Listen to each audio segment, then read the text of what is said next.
For joining us this evening. I believe we have a special guest with us this evening to open us up for invocation and pledge. Thank you. Let's pray. Father, we just thank you, Lord, for this incredible city. We thank you for the incredible leaders you've given to us. We thank you when the righteous are in authority, the city rejoices and prospers. Father, we thank you, Lord, for your presence of peace, clarity, on this meeting tonight. Lord, let everything be done in a way that honors you from a place of wisdom, insight, and understanding. In Jesus' name we pray. Amen. Amen. Let's pledge. Pledge allegiance to the flag of the United States of America and to the republic for which it stands, one nation under God, indivisible, with liberty and justice for all. Thank you, Pastor. All right, we'll go ahead and officially call this meeting to order. Roll call. Councilman London. Present. Councilwoman Cuellar. Here. Councilman Box. Councilman Sims. Here. And myself present. At this time, we would look for the approval of the minutes from the regular city council meeting on August the 6th of 2024. Make a motion to approve the minutes for the regular council meeting, August 6, 2024. Second. Motion, second. All in favor? Aye. Aye. No nays, no abstentions.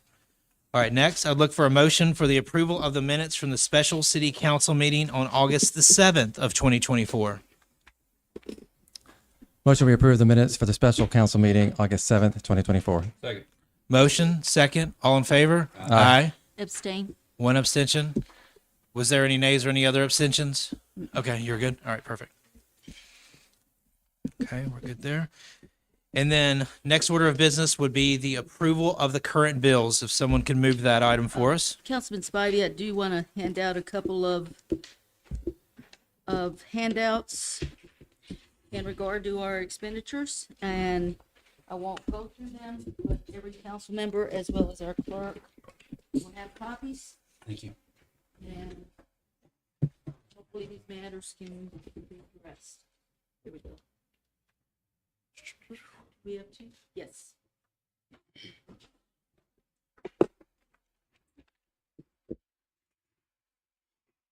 Thank you. With your copies provided, are you Yes. okay? And yes. Okay. Do we have a motion for the approval of the current bills? Make a motion, we pay the current bills in the amount of $1,365,091.25. We have a motion. Do we have a second? Second. A motion and a second. All in favor? Aye. And I'll abstain. Okay. Thank you. You got it. All right. At this time, Mayor, you have the floor. Well, first of all, I want to say good evening to everyone. Good evening. It gives me great joy to have this chance to be able to spend this Tuesday evening with such a great group of citizens, to be able to deliberate on the business of the city. I have my mayor's report that I'm going to give, and we have a presentation that we're going to do tonight as well. The first thing that I want to talk about is the town hall train that has finally made it back to the station after 3 months of going around to approximately 10 neighborhoods to be able to share what's going on in the city. I really enjoyed it, getting an opportunity to see how different areas in the cities have different things going on. But it was a perfect opportunity to be able to touch the people, to be able to meet the people where they are, and to allow them to be able to ask me questions about what's going on in the city. I can truly say that each town hall was different, even though I had the same message. But I just want to thank everybody that came out and participated in that event. We probably touched over 300 some odd citizens just by meeting them where they are. You can see tonight we probably have about 30 or 40 in here for a council meeting. So you can multiply that by 7 or 8 times how many people I had a chance to be able to share factual information with, and I really appreciate it. Also, I want to thank Jefferson County as well as Frank Pennington for the wonderful job of paving that has taken place on Carl Daly Road. They were not going to pave Ratliff Road, but I was at Kirkwood by the river during the town hall meeting, and they requested, could the city talk to the county to get that done? I called Frank in the middle of the town hall meeting, and Frank reached out to the county, and the county ended up paving that entire road from Grantham Mill Road all the way down to Highway 78. I want to thank Frank for taking the initiative and getting that done for the citizens of Irondale. Also, the farmers market ended on August the 10th. It was a wonderful event. I want to thank Lieutenant Brasher. That was his brainchild, and he was the one that was motivated to be able to put that on. So I want to thank Lieutenant Brasher for all the hard work, as well as all of the volunteers that were there every Saturday. I'm not going to start calling names because as soon as I miss somebody's name, you all are going to remind me. But so I'm just going to give you a general thank you for your support and your work during the farmers market. We had a wonderful time on Saturday, although it was extremely hot during the Jazz Fest. I think when it started out, it was around 95 degrees, but it felt hotter than that. But we had a wonderful time. We had great acts. We had people to come from all over the area, and they enjoyed it. And I want to thank Public Works, the fire department, and the police department for all the hard work and everything they did to make that event a success. On Thursday, the city closed concurrently with the PBA on a $60 million bond deal. I would like to share with everyone that because of the timing of the bond deal and how we closed on it last week, the city was able to save $7 million on this particular deal. We now have the funding to be able to complete the projects that we're currently working on, and we have enough funding to be able to work on several other of the 8 projects that was a part of that as well. Thursday was a historic moment in the city of Irondale because when I began to look back 20 years ago, these same things was mentioned, that the city needed to build a new admin building, build a new library, build a new fire station, and renovate 2 fire stations. And they said this in 2005. Well, when we got to 2024, we still had some people that were basically saying the same thing. But in the words of Martin Luther King, he said, "We can't wait." And we decided not to wait. And I truly believe that we were blessed because we took the initiative to be able to move forward. As you drive through the city, you see the receipts. I don't even have to talk about it. You see the buildings coming out of the ground. So the things that we said that we were going to do, we're doing those things. And I want to thank this wonderful council for working along with me to be able to make those things happen. On a sadder note, I will mention that we had 2 icons in the city to die on last week. That was Tom Johnson, who worked in dispatch, and the 7th mayor of the city, Danny Prater, both died on last week. Tom was buried on Friday at Elmwood, and he had a very energetic and exciting homegoing that was given by Pastor McClure. If you all would have seen him in action on Friday, but he did a great job. He did a great job, and he was hilarious with the funeral. But I heard when they did the last call at the graveyard, they say he broke down like a baby. They could have took a bucket to be able to catch all the tears. But I want to thank our chaplain, Pastor McClure, for taking care of that. And then today, Lee and I went to the family hour for Mayor Danny Prater. He had been battling some health issues for a long time, but he's definitely in a better place now that God has called him home. So I want you all to keep both of those families in your prayers as they work through this time of bereavement. Also, I wanted to let everybody know, if you pass down Grantham Mill Road the last few weeks, you will see that Maserati, Alfa Romeo, and Fiat is no longer there. And initially, when I heard that, I was saddened that we would be missing those 3 dealerships. However, Aaron and I had a chance to be able to meet with the new owners, and they're getting ready to put a Subaru dealership there. I didn't realize how many people drive Subarus, and Subaru is one of the fastest growing brands in the automotive industry. We've actually received another jewel after losing those 3.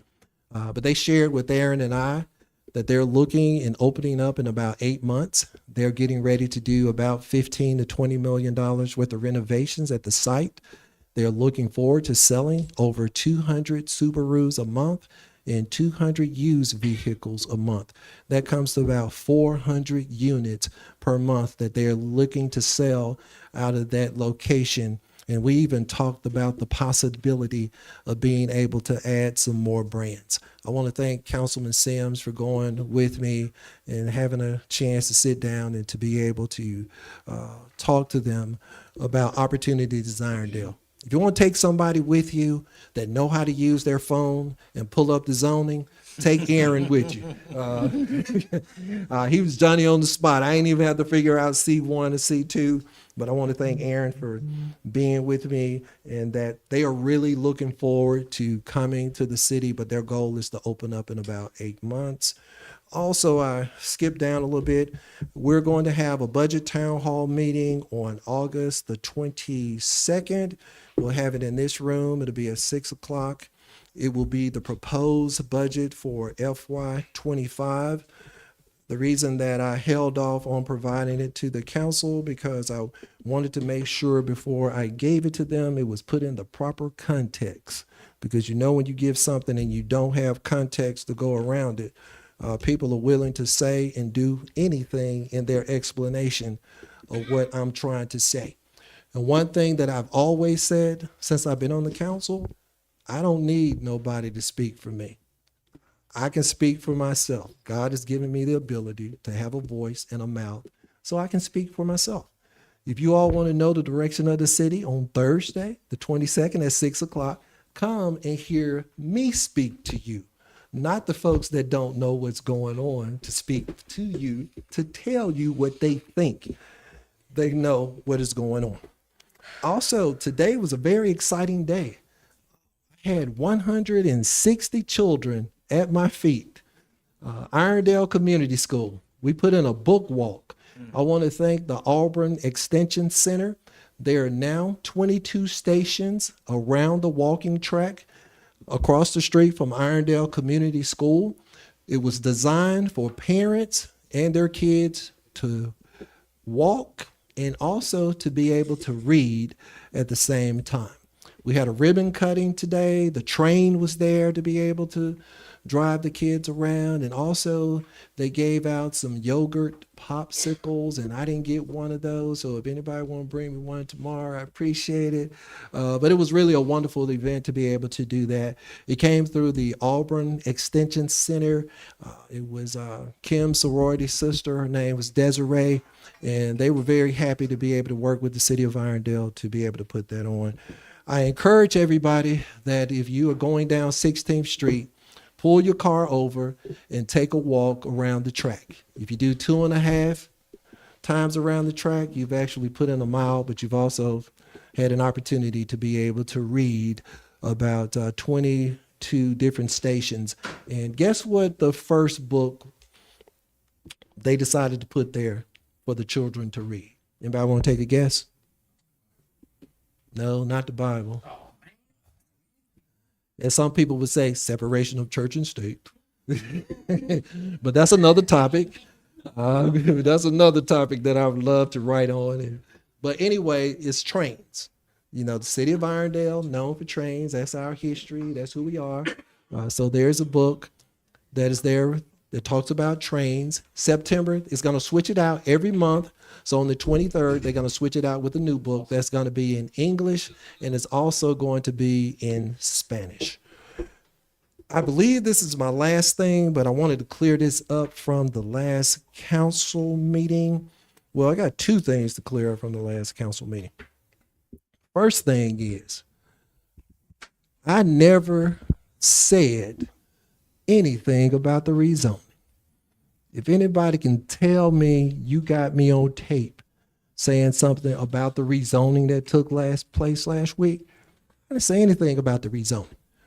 When I talk about zoning, I always say that when something is rezoned based on the highest and best use of that property. That doesn't mean that I support it. I'm just giving the information to say when you rezone something, that's why you should rezone it, which means I didn't say what I heard somebody said that I said. And again, I don't need another mouthpiece. My mouth works very well for me to be able to speak on my behalf.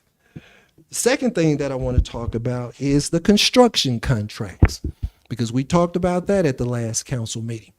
Well, the contract with Chip Gardner was approved by the council in January of this year to increase it from 10 million to 14 million.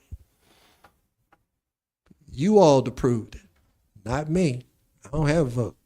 So that's how it went from 10 million to 14 million, because you all approved it. Second thing, the one with William Blackstock has not officially been increased because it never came before the council. That was a proposed amount that they gave because of the discussions and everything that's been going on with redeveloping the Civic Center. When we started on this journey with all of these projects, do you all remember when we had a town hall meeting and the joke was every time I said something, it was going to cost $10 million? I said it was going to be 50 million. Everything was going to cost 10 million. But it's amazing how people can remember when things go from 10 million to 18 million, but it seems like they have selective amnesia when it comes to when the actual bid came in for the baseball field at 8.6 million, when it came in for the library at 8.6 million. The only thing that I'm asking, just be fair, just be equitable. And when you report things, just make sure you report the truth. How hard is it to tell the truth? Because at the end of the day, the truth will set you free. And then when you tell the truth, you never have to worry about repeating what you said, because it's easy to remember than to create a lie or to create your own narrative. In the words of Michael McClure, this is my message, and I approve of this mayor's report. Now I just move to something more serious. We'll celebrate if Brian Kemp will come down and Daniel. On a couple of Saturdays ago, Golden Rule had this crazy idea, and Sammy, that they would sell barbecue sandwiches for 95 cents. First year they did it, they only sold 300 sandwiches. A couple of weeks ago, they sold 2,700 sandwiches in one day. And I found myself sitting in there for a 95-cent barbecue sandwich for a couple of hours. But we wanted to be able to celebrate them. We're glad to have them in the community. They're doing a wonderful job. They participate at all the events that we have here. I just had their breakfast this morning. I had the Eastern area mayors to meet in this room, and they provided the breakfast for that. I just want to say thank you all for the great job that you all have connected with the city since you took over the Golden Rule there. And we have something that we want to give you for your birthday celebration. Did you want them to say a few words, Emma, before I do that? Or you all can say a few words, and then I'll present you all with the picture.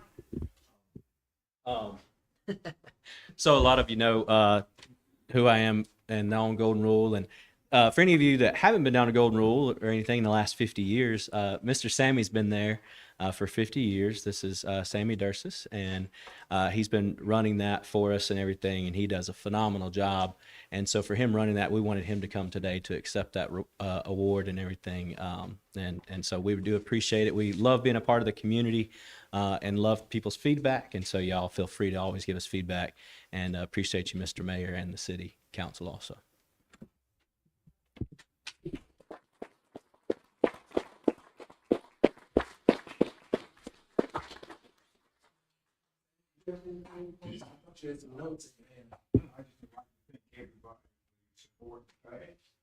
And for your support in the future. Thank you all. Fair enough.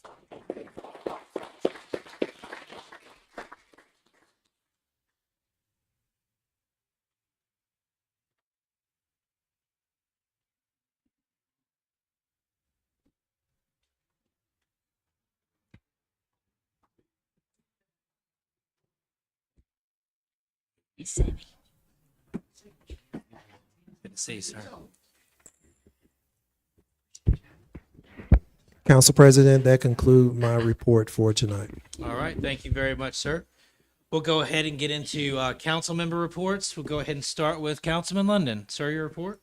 First of all, congratulations. Congratulations again on Golden Rule. The mayor touched on the jazz festival, which was awesome. I just have one thing. The MC always has a home, right? He will always have a home to come back when we have a concert, right? Yeah, okay. All right, just want to make sure he does a fantastic job for that. We've heard people talk about our schools and you know how we need help. You know, I'm a guy. You know, I see a problem and I try to go help. We'll come back with a solution and not a complaint. So this is something we did my first council, my first year on council.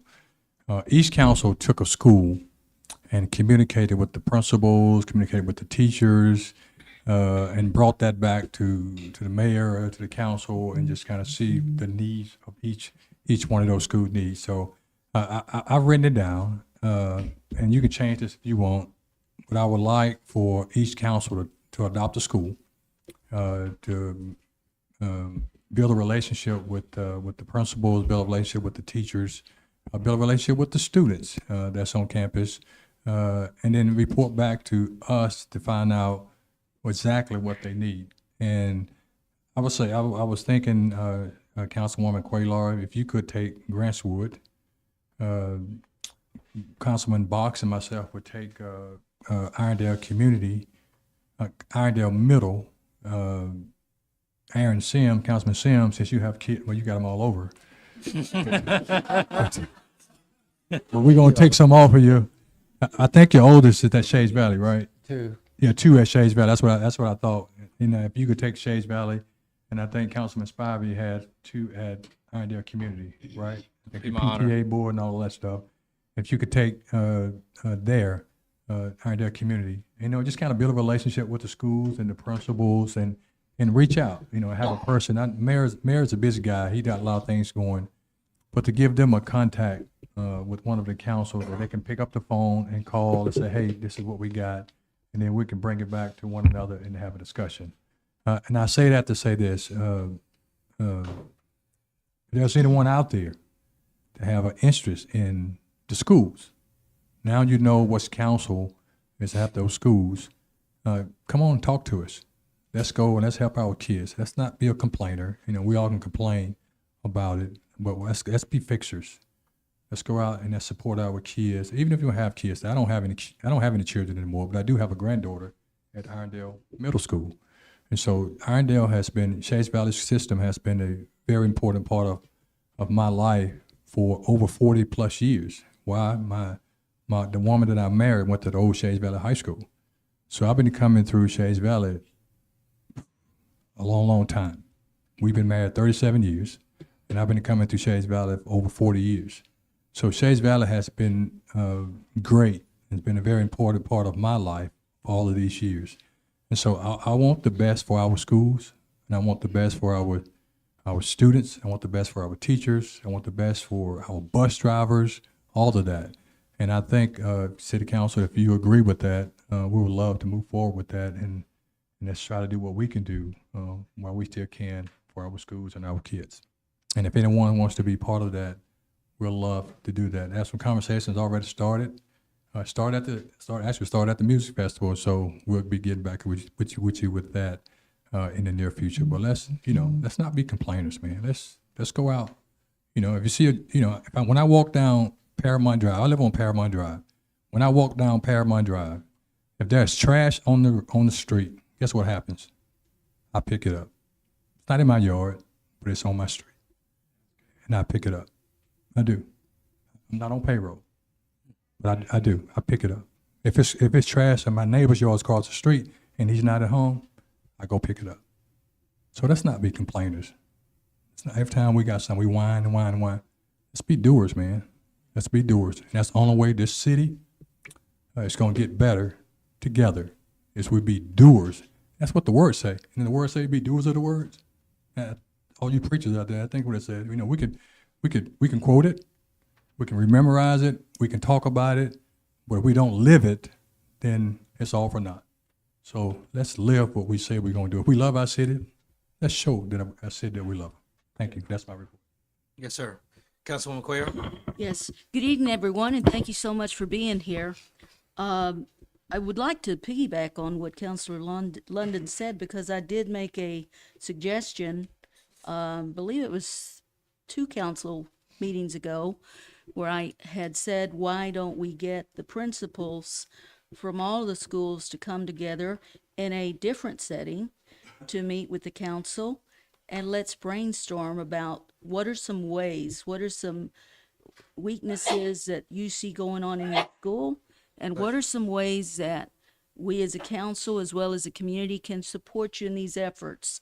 So I think that I would like to put that out there because I think it would be very effective to have all of them come together because they are there right there. I believe in subsidiarity and they know their needs better than anyone else. And as a group, they can really help us in knowing how we can support them. So I would like to once again recommend that we consider doing that because I think that that would be a great way to support our schools. The second thing I would like to report on is, I believe it was Councilman Box that mentioned going and doing work sessions again. We haven't had work sessions or finance committee meetings, gee whiz, in a long time. If I can count, I think we maybe only had 2, and we're going on 4 years. And I would really like for us to get back to work sessions so that we have time to deliberate, to discuss, to get questions answered. Because let's face it, coming to a council meeting and only having 4 minutes to make a decision, it really isn't prudent to be doing that. And we're not really digging and getting the questions that we should be asking as well as answered, making suggestions as to what are some approaches that we could also consider. We can't do that on a council meeting when we deliberate with just 4 minutes. And I would really like us to get back to that. I did check with some other municipalities. They do it. Hoover does it on the Thursday before the Tuesday that they have their council meetings.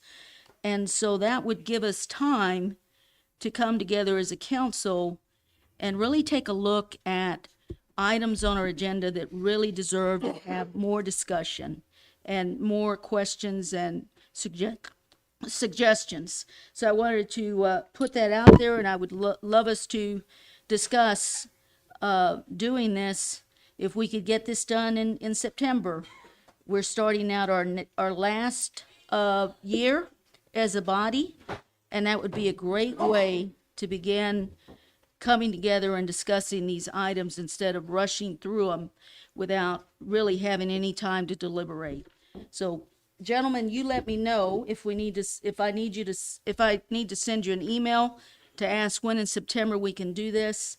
Please, we really need to get back to that. One final point, I do want to thank Kathy Shearer and Adam Powell. They are District 3 community members. They have gone to the old Forest Leeds Road. The sign that's there as you turn at Old Leeds and Belmont Road. They have really made it look very, very nice. Miss Shear has picked up where Miss Wilson, one of our unsung heroes, she and her husband Doug did it for many, many years. And they've slowed down and it's hard for them to do it now. So Kathy Shear and Adam Powell are stepping up. And I know that we also have some people over in the Brookmont area, and I'm wanting to find out who they are because those are unsung heroes too. Our areas look very nice in District 3 when we have our residents just doing it on their own. They don't expect anything. They just see it and they just do it. So I want to thank y'all so much for doing this. This concludes my report.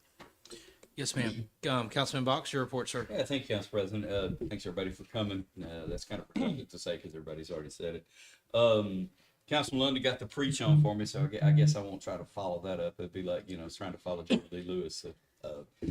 What I'll say is this. I've done a little bit of, had some experience in the past week with Public Works, police, and fire. And we have some of the best response times, guys, not just in Jefferson County, but in the state of Alabama. And that's due to all three of the gentlemen standing here behind this door. I'd like for y'all to give them a round of applause because they take care of business. When we call, as again, response times is one thing that most of the public doesn't see, but we realize we really need it. But that's one of their driven goals is to get somewhere quickly and try to at least get assistance on the scene. So, Chief, thank you. Both Chiefs and Frank, thank y'all for all you do, gentlemen. And Council President Spivey, with that said, I'll just move on so we can get to deliberation. Okay. Councilman Sims. Welcome, everybody. If you got to attend Jazz Fest, I hope you enjoyed it as much as I did. I think it was great.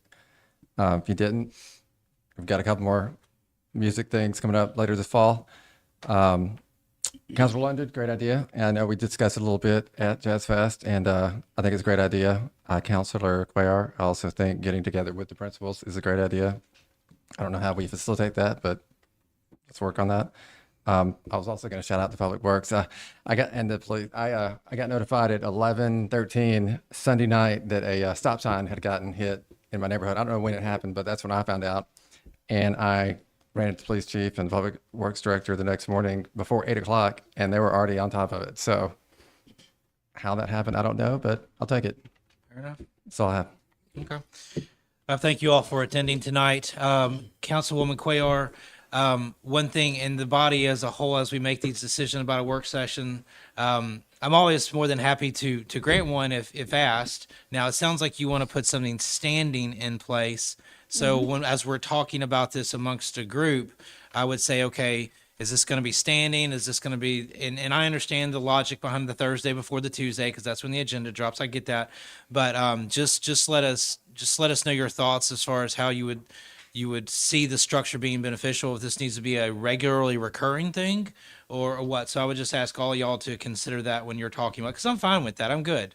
I see the value in it. I don't necessarily see the value in every agenda having a work session just because some of them are lighter than others. So if we put something regular in place, remember that we're going to have to cancel it if we do decide not to do that. So I would just say we have to put that out there if we're going to put something standing in Yeah, place. if I can respond to that, usually Please. our deadline is Tuesday to add any items that we'd like to put on the agenda to our city clerk. So she will have an idea, which will give us the time that we need in determining whether or not we do need to come together. If we've got 2 items, certainly not a reason to come together. But for instance, tonight we have several, and it would have been great if we could have come together and discussed all this so that we wouldn't have to only have 4 minutes to deal with it. Fair enough. Thank So you. as we're responding in turn, just keep those things in mind. Okay. About the schools, Councilman London, honored to accept Iron Hill Community. I already have a pretty good relationship with Principal Hahn, so I look forward to growing that. Thank you very much. it's the school's become very close to my heart. And then as far as an off-site meeting or something like that at a later time, I'm open to that as well. I know we just have to be careful how we assemble as a body. So we're going to need to make sure that we have legal's blessing on that and we do it correctly and everything like that. I do just say keep work schedules in mind. Because I know sometimes it is hard for me to peel away. Sometimes I can, but sometimes it's still hard as well. That being said, I was able to peel away the other day and go to the ribbon cutting at the Guin HVAC shop that opened up here on Highway 78. Delighted to see them come to Irondale. I want to thank the building inspector for helping through that as there was some additions and everything like that. I had some conversations with the owner, Mr. Joseph. Great guy. Guin's been in my house probably half a dozen times because I have one of those old houses with lots of character.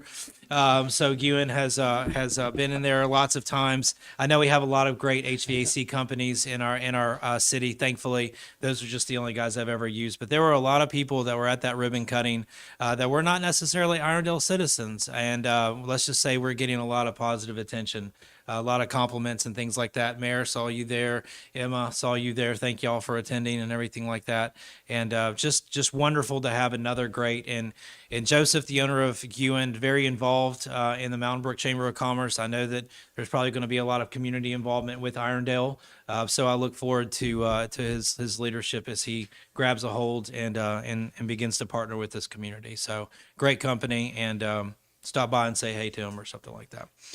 That is all I have for my report. One thing I will say, especially as we're getting into comments, I should have said this earlier, but just to save our wonderful clerk, Miss Leanne Allison, 3 hours of her life going back and watching the YouTube so that she can hear the names, there is a particular slip. Do you have one handy to show as an example, Vanna? Okay. There are slips back there that allow you to print your name, your address, and what you're commenting on. Really, really, really need those in hand and delivered to Miss Lee so that she doesn't have to go back and listen for names to be stated on the record at the mic. So that would be great. That being said, we're going to go ahead and roll into any public comments on the council for non-agenda items. So to clarify this, you've got an agenda in your hand. It's got stuff on it. We're not talking about that stuff at this moment. Judy Wilson, 3510 Belmont Road. If you think it was hot at the Jazz Fest, you should try being locked inside of a Jeep Cherokee. And the temperature outside is 88 degrees. It's probably 115 on the inside. This was at Publix. I went inside to try to find the owner of the car, to no avail. Came back out. 10 minutes had passed, so I called 911, reported what was going on. They said they would have a policeman out there shortly, so I waited. And I waited 15 minutes, 20 minutes, 25 minutes. Finally, going on 30 minutes, a lady came out, got into her car. I said, "Excuse me," I said, "I've called the police because you've left your dogs in the car." "Oh, well, I just love my little grand puppies." I said, "You love them so much, you left them in the car locked up." So I said, "Well, I've called the police." And she said, "Well, I'm not staying, I'm leaving." And she started leaving, and I saw the policeman pulling up. Well, I had taken her license number, got her picture, and the puppies' pictures, her little grandpuppies that she loves so much. After talking with the policeman, I found out that there's nothing you can do, no charges against this person, no charges. We can have an $880,000 dog park, but we cannot charge someone with something when they've left these animals to suffocate or to be injured. I don't know how badly they may have been injured. But anyway, that's what I want to say. Something needs to be done. If there is no law, can Irondale not do something about that when this happens? That's my input. I hope she never has any grandbabies. Thank you. Yes, ma'am. Hello, everyone. How are you doing? Good, good. Good. My name is Jasmine Deloach. I'm currently the current constable-elect for District 58, but I'm a human trafficking expert. I have an organization called Angels Arms Women and Teen Organization. I do a lot of things on rescuing victims with local law enforcement of trafficking and victims that children or someone that's missing. I do a lot of things with that. I wanted to come and say thank you to the city of Irondale because back in 2015, my daughter became a trafficking victim, and the guy was selling my baby out of the Siesta Hotel over here. He sold my baby out of the Siesta Hotel on Backpage. Thank God they shut down Backpage. But it was one of y'all officers that stepped in to help. He pinged all the phones. That's how we knew each location where she was going. I don't remember the man name, but I'm so thankful, and I always talk about y'all everywhere I go on how y'all helped me rescue my baby. This guy had sold my child through 5 different states, put on heroin and cocaine at 16 years old. She met a girl at the school, which was a bait girl. So in the schools, it's very vital that we talk to our kids. If not, somebody else will talk to your kids and tell them the wrong things instead of the right things. So it's no age that is too early to talk to your kids because there are predators out here. So I do a lot of things on rescuing victims. I work with local law enforcement on prevent things from happening. And I want to say again to Irondale, thank you guys so much for helping me rescue my baby back in 2015. Thank you.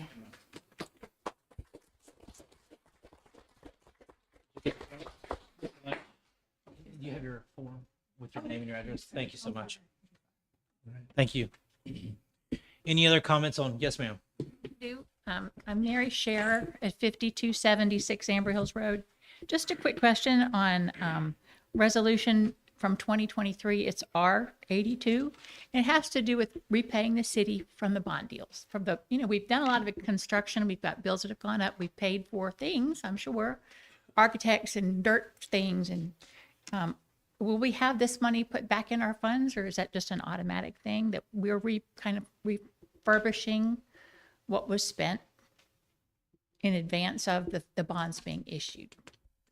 This typically isn't a question and answer per se. Is there just a statement, Okay, or are just a you? statement. Are I you was gonna? hoping it would be done before the end of the fiscal year. Gotcha. Understood. Thanks.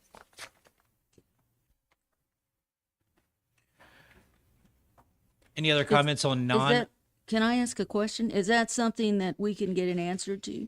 That's a good question. If it can be delivered Yeah. to the mayor or the clerk, by Yeah, all if means, they can let I'm us fine with know, that. because Yeah, that's a very good question. fair enough. Thank you. Please, by all means, feel free to get with the mayor or the clerk, and we can see about getting you an answer for your query. All right. Any other comments on non-agenda items? Any comments on non-agenda items? All right, moving on. All right. Any reports of any boards or non-council committees? Yes, sir.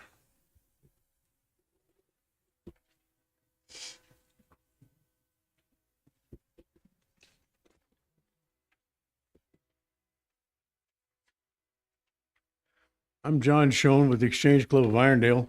I'd just like to report on a few things that we're doing in the coming months. I was been out of town at tennis tournaments up north, so I missed out on a lot of stuff that happened around the community. I'm really sorry to hear about Tom Johnson. He was a very close friend of mine. You know, it's just it really bothered me when I heard it this evening. Our Exchange Club is going to present the first responders a meal on September the 11th, which is kind of an important date, and I'd like to invite the mayor to come also. But it's primarily for the first responders, police, fire, and public works, because they're the people that are on the road doing the job that needs to be done. And so we're going to honor them with a meal and a little presentation at 12 o'clock on 9/11. Just, well, they know where.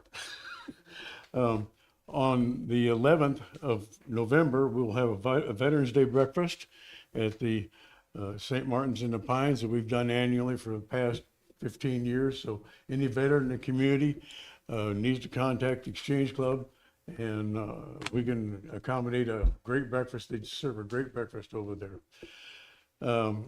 on November the 2nd, we're going to have a chili cook-off fundraiser at the Irondale Civic Center. The purpose is to help fund our Child Abuse Prevention Center here in the Birmingham area. They've lost some of their funding because of a fire, and so they need some real help. And I know we've got some volunteers from the fire department, from the police department, that are going to be coming because they fixed up a chili last year that was really great. But this is going to be a little bit bigger event, so put that on your calendar at 10 o'clock on Saturday, November the 2nd. Right, 3 days before my birthday, but that has nothing to do with anything. Also, we participate in putting together our Christmas in Irondale program, where we ask for donations, and we've been blessed in the past with many donations. And we'll have donation boxes hit City Hall and several other places that allow us to put them in now. Also, I participate in the Birmingham Wind Ensemble, which is a musical group. And we're going to be playing tomorrow night at 6 o'clock at Fairhaven, if you'd like to hear some interesting music. Also, we'll have a Christmas program at Fairhaven, at St. Martin's in the Pines. And on I think the 18th of December. And John, I know we got into it a little bit, but Exchange Club started the Adopt a Mile program, and we've got Adopt a Mile signs over the community. Different Chamber of Commerce, Exchange Club, several people have adopted a miles to further your thought about picking up trash in people's yards and stuff like that. So, and the city's done a great job since we started that program to further help us with it. And I'd like to thank y'all, and I continue to promote your program also. Thank you. Thank you, sir. Any other reports of any boards or non-council committees? All right. Yes, sir, please, by all means. I'm Frank Pennington, Public Works Director. Just want to let everyone know that every year we put our stormwater management permit plan online for a public comment. It'll be put online tomorrow for 7 days. We'll take public comment for 7 days. We'll review those comments for 7 days and make any changes necessary. And we will be back before the next council meeting, or at the next council meeting, to present it to the council for approval. Perfect. Thank you, sir. Thank you. All right. Any other reports of any boards and non-council committees? All right, come on, moving on. We'll go ahead and get into the deliberation of agenda items. Now, last meeting, we did it a little bit different. That was mainly because there was a public hearing involved. So what we will do is we will go through the deliberation as normal, make our motion for the approval of the agenda, and then accept comments at that time once the agenda is done. We're not going to do one by one this time. That was only because there was a public hearing. That being said, let's see here. On consent agenda, item number 1 regarding deliberation, we've got resolution 2023 R25 amends resolution 2023 R25 authorizing the installation of one fire hydrant by the Waterworks Board of the City of Birmingham on the east side of, I called it Bethune, but how do you pronounce? Behenley. Thank you so much. Lane, approximately 200 feet east of the intersection of Behenley Lane and Alton Road. Now, the way I understand this is this was approved some time ago, but this is a movement of that. Anything that you need to say on this, Chief McDaniel? Not other than as they've developed the property, we found a more suitable location for it to be in Birmingham. Just requires that resolution be updated to reflect that. Cool. Any questions for Chief? No question. All right, Councilman Cuellar? No question. Councilman Box? I'm good. Councilman Sims? No questions. Myself, no questions. Thank you, sir. Thank Do we agree to keep this item on consent? Yes. Yes. All right. Item number 2, resolve that resolution 2024 R141 authorizes the naming of the large dog park at the Trails by the Rails Dog Park as Dr. Weber's Possum Place in honor of the late Dr. William Weber. Mayor, this has your name beside it. Is there anything you would like to say about this? The only thing that I would like to say, when we were going through the process of renaming the dog park, there was a very strong contingent of individuals that wanted the park to be named after Dr. Weber. Although his name did not win out as being the top name for the dog park, he did come in number 2. However, this has more to do with his contribution that he made to the community while he was open. There are a bunch of people that love Dr. Weber, and he provided a great service to the city. And we just thought that it would be an honorable thing to name. The dog park has 2 sections. There's going to be a section for small dogs, and there's going to be another section for large dogs. And we just thought that it would be fitting because of his contributions that he's made. Nobody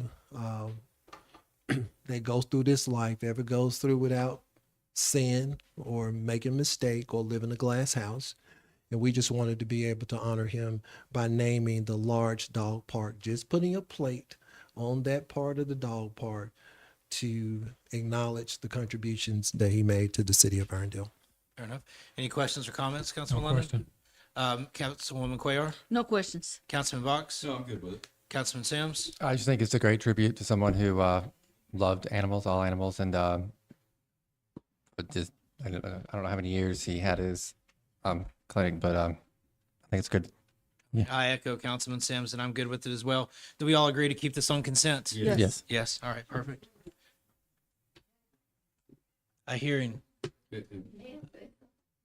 We would. Could you wait till comments on agenda items only? Thank you, ma'am.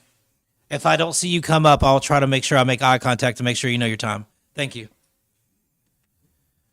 Item number 3, resolve that resolution 2024 R142 authorizes Mayor James D. Stewart Jr. or his designee to execute a construction easement agreement with Tower Development, Inc. at the property located at 3521 Ratliff Road for a construction project at Kirkwood by the river. This is just a temporary easement. They're not going to be storing anything on it, parking any vehicles. Anything you need to say about that, Mayor? It's just going to give them access to Kirkwood by the river. They're building homes at Kirkwood by the river, and they're accessing that part of their property by coming through the city of Irondale. We just wanted to make sure that we had something in writing that was legal in the event that something happens.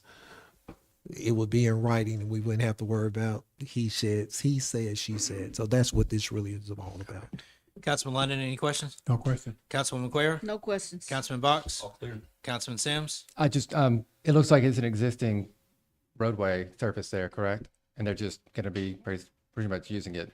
I'm not sure. I would have to ask Brett. April said that that's Okay, correct. thank you. So Good. And I have no questions. Do we agree to keep this on consent? Yes. All right.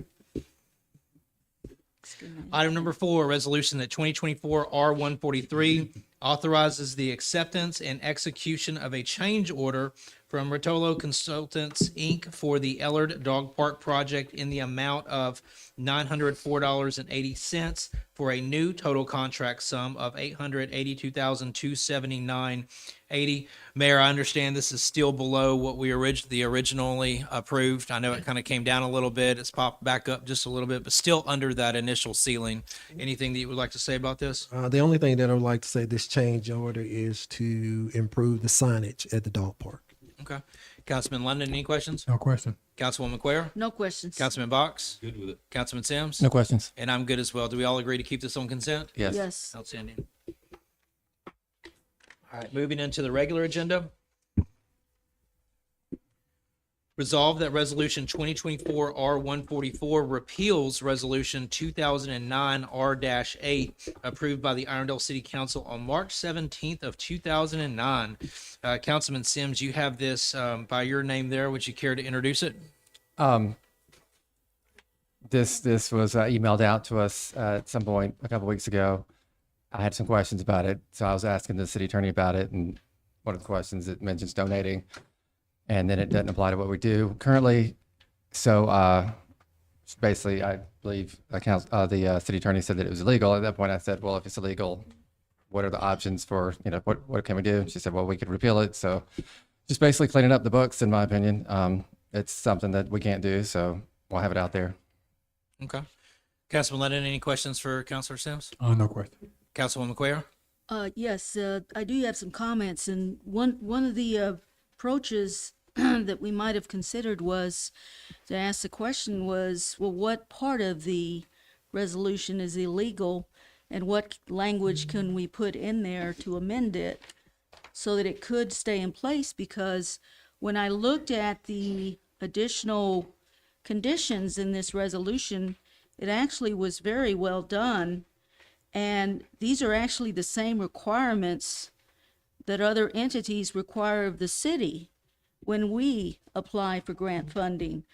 So it just seemed logical to me to amend it and include these steps, because it didn't seem that all of them were problematic. It had to do with the fact that we cannot donate because of Section 94, but you can draft and approve a contract with a nonprofit organization for appropriating funds in return for services provided to or for the city. So that was the only thing that really needed to be changed. But the requirements themselves I thought were good. The organization must clearly state the public benefit for the citizens of the city of Irondale. The organization must clearly state how the public funds will be spent. The organization must supply its most recently completed financial statement and other reports and information deemed appropriate and requested by the city. Now, we have that in our service agreement, but we don't have number 1 and 2. And then the fourth one, stating that what I just said, then you can go on and say, the organization shall provide proof in the form of receipts and or an affidavit to the city clerk within 6 months of receipt of the funds, showing proof of how the public funds were used. Failure to provide such proof may result in the organization being denied future public support from the city. These are the same requirements that we have when we apply for a grant from any entity. And I'm thinking of Jefferson County, whenever we go to them, or the Alabama different venues that we've got to get grant funding. So I would like these requirements to be put in our service agreement, because in my view, this is really fiscally irresponsible. We need to add these so that they mirror what we're required when we apply. So why not do the same with groups that apply and ask for some support from the city? We'll come back around on this. Are you done with your initial time? Yes, I am. Okay. Councilman Box? As far as this one item goes, which is kind of what we're talking about, I think repealing it is just a way of cleaning it up. I do agree that we need to revisit structuring of some of our service agreements to possibly add some of the things Councilwoman Queller talked. Fair enough. My only question was, if we do agree to just repeal, just addressing this, could it be moved to consent? Fair enough. Thank you. I'll come back or make sure you get an opportunity to speak again. I agree with Councilwoman Cuellar. There's some good stuff in there. I do agree with Councilman Sims as far as like what attracted his eye to it. So I'm good with that. I'm fine with repealing it and then going and adding some of this language to our service agreements. I'm perfectly fine with that. We can by all means revisit that. So I side with Councilman Sims about this is just kind of cleaning up the books. What I don't like to see is when you have like one resolution that says this and you have another resolution that says that, and they pretty much almost say the same thing a little bit. So cleaning up the books I think is good. I do see the piece that caught Aaron's eye as problematic, but I do value some of the stuff that's in there that Councilwoman Cuellar said. So I'm open. We'll come back around to a second round. Councilman London, any other questions or comments? No, question or comment? Okay. Councilwoman Cuellar? Only thing is, just so that I'm clear, what we're saying here is we're going to go on and repeal it, and then perhaps the next council meeting, I can get with our city attorney and draft another resolution for our service agreements. Is that what we're looking at doing. That's kind of what I'm hearing this evening, and I'm fine with that. I don't see any problem with the language that's in there. I just want to make sure this resolution doesn't create any problems for any of the other stuff that we have going on this evening, does it? Okay, good. I didn't think it did. Right. I thought we had, yeah. Perfect. Thank you. Any other comments, Councilwoman Quayle? No more. No Outstanding. comments. Councilman Box? I pretty much said everything on the paper. Okay. Councilman Sims, anything else to say? No, I've got no problem with creating a resolution that addresses what we currently do and maybe, has some of these things in it. Okay. Just, next time when we can look it over and Okay. discuss it. Is this legal? Is this something we can move to consent if the body chose to? That being said, do we ask to move this to consent? Are we good with that? Sure. Good with that. I'm good. Everybody's good? Okay. Yes. So item number 5, moving to consent.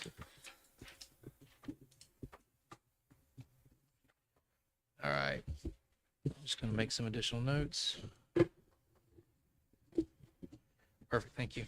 All right. Item number 6 on regular agenda, resolve that resolution 2024 R125 authorizes the execution of a service agreement with Crime Stoppers of Metro Alabama, Inc. in the amount of $5,000 to provide service to the citizens of the city related to the solicitation and collection of information concerning various types of criminal activity occurring within the city and the prompt and expedient transmission of such information to the police department of the city.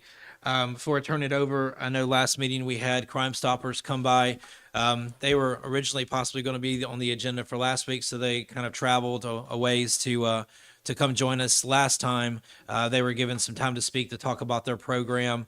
We wanted to honor that time that they spent and traveled, but it's back on the agenda for this evening. So we've already had a presentation from them. There's someone that works on their board that's pretty near and dear to our heart. But that being said, Mayor, is there anything that you have to say about Crime Stoppers specifically? I do not have anything to add more than what they said on the last council meeting. Okay. Councilman Lennon, any questions or comments? No question or comment. All right. Councilwoman Quayle? No questions or comments, just that they are definitely a very, very well-run organization, and they've helped so many communities. Okay. Councilman Box? Only question was, is this previously budgeted that could be moved to consent, or will it have to go through the process? I would ask a similar question. Funding source, can this be moved to consent? It's the money, the funds are budgeted, so Okay. you can move it to consent. Okay. Councilman Sims, any questions or comments? I'll just echo Councilor Cuellar. Great organization, does amazing things in our area, and glad we can support them. Okay. Echoing the same thing, I enjoyed their presentation. And do we agree to move this on consent? Yes. Yes. Yes. Okay. Item number 6.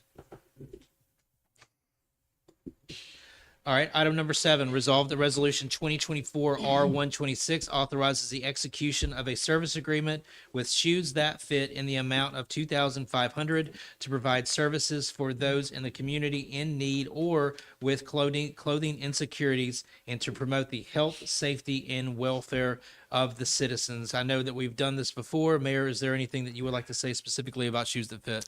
Shoes That Fit is a great organization that provide tennis shoes to kids. I know we may take it for granted. We can go into our closet and we may have several pair of tennis shoes that are there. But the last time we supported them, they provided over 100 pair of tennis shoes to Grants Ward. Janice, was that Grant? And Miss Janice Ward, she is here. Come on up. I will allow her to come in to speak to you all in more detail about it. But if you want to know of an organization that provide things to kids that are in Irondale, and you can count their feet to determine how many pair of shoes they got, this is probably the best organization that you can get that type of accounting from. I'll turn it over to Ms. Ward to be able to share with you all. Perfect, please. Absolutely. Mayor Stewart, thank you. And to the council, thank you all for having me as a guest tonight. As Mayor Stewart has already stated, Irondale, the city of Irondale has worked with Shoes That Fit through our program. We have a program that's part of the national organization, and it is Team Tory Ward. Team Tory Ward came about because we unfortunately, tragically lost my son in April 2015. And fast forward to 2017, we were looking for a way as a family and friends to honor his legacy and do something that we thought would have some impact on kids as well as other people that he had tried to help. So we looked for an organization that sort of met our needs. And honestly, I found them online, but they met the need in terms of there are a lot of shoes organizations that you can just donate old shoes to or used shoes to, and you don't really know who they go to. The thing that is so good about Shoes That Fit, well, one of the things is that you get to be up close and personal with the students, with the kids who get the shoes. So we've been doing this since 2017, and we have been averaging since then for our campaigns about 7,000 or 8,000. I think last year we may have capped out at 9,000, but we provide shoes to kids in the Illinois area, in Bloomington area, because it's where my son lived when he passed away, and he worked there at Illinois State University.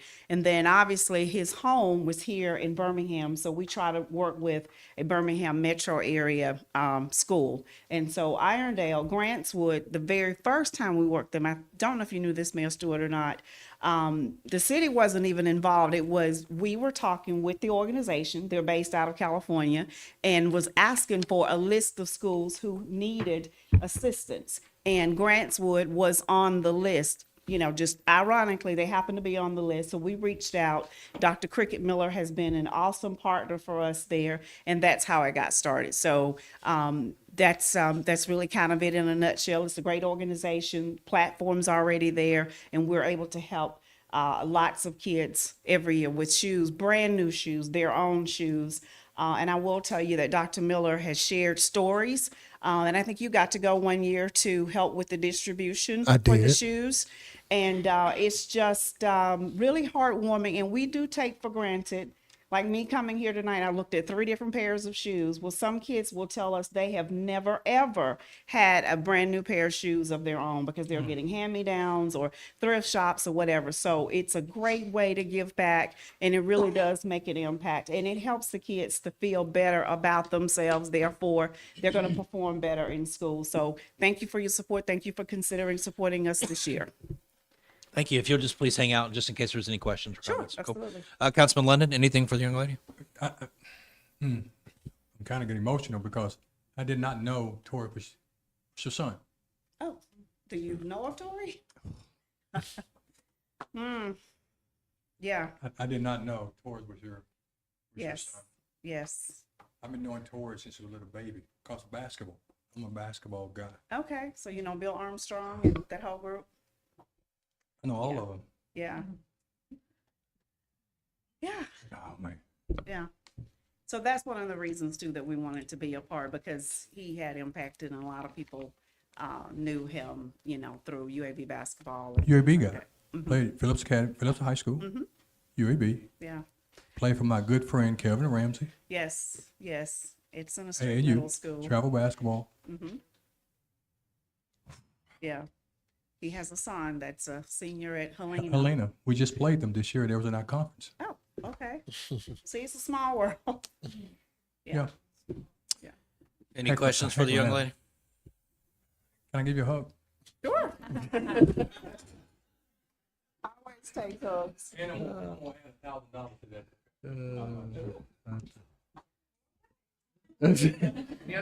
Janice, hug some more.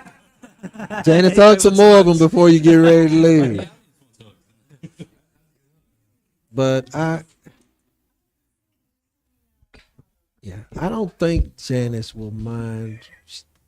Would you mind if I think I died in a plane crash, your son? Yeah. Yeah, her son died in a plane crash with 6 other people. Yeah, so. Yeah,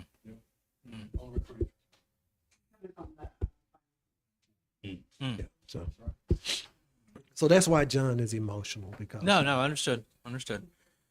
Councilwoman Cuellar, any questions or comments for the young lady? Thank you for doing this at Grantswood. You said there were 800 pairs of shoes that were, Total, from between Grantswood and Irondale Community School, it's probably been about 250 total, but that's over the period of time. we've oh, been I open see. schools. Okay. Okay, so do the teachers identify the kids that need them? How does They it do. work? They, Okay. the program again has the infrastructure, everything. We don't have to do as much. They work directly with the schools. And like I said, Dr. Miller over at Grantswood has, I think Hannah is the other person that works with us at Irondale. But they know the needs of the kids, and they have a way where they kind of discreetly identify the kids. And then they get their sizes, they work directly with shoes that fit in California, and then the shoes are delivered directly to the schools. And then the schools can decide how they want to do distribution. They want to make it a big event or just, hand them out to the children. They usually want to have some kind of event. Thank you. Oh, that's all the questions I have. Councilman Box, any questions? No, I think this is awesome. I have a question about, once again, it should be given unto you, good measure, pressed down, shaken together. I think the city can never go wrong with giving to 501c3s for good purposes. I would even love us to see us be able to give it away to some of our local ministries, but that's a discussion for another day. Thank you. Understood.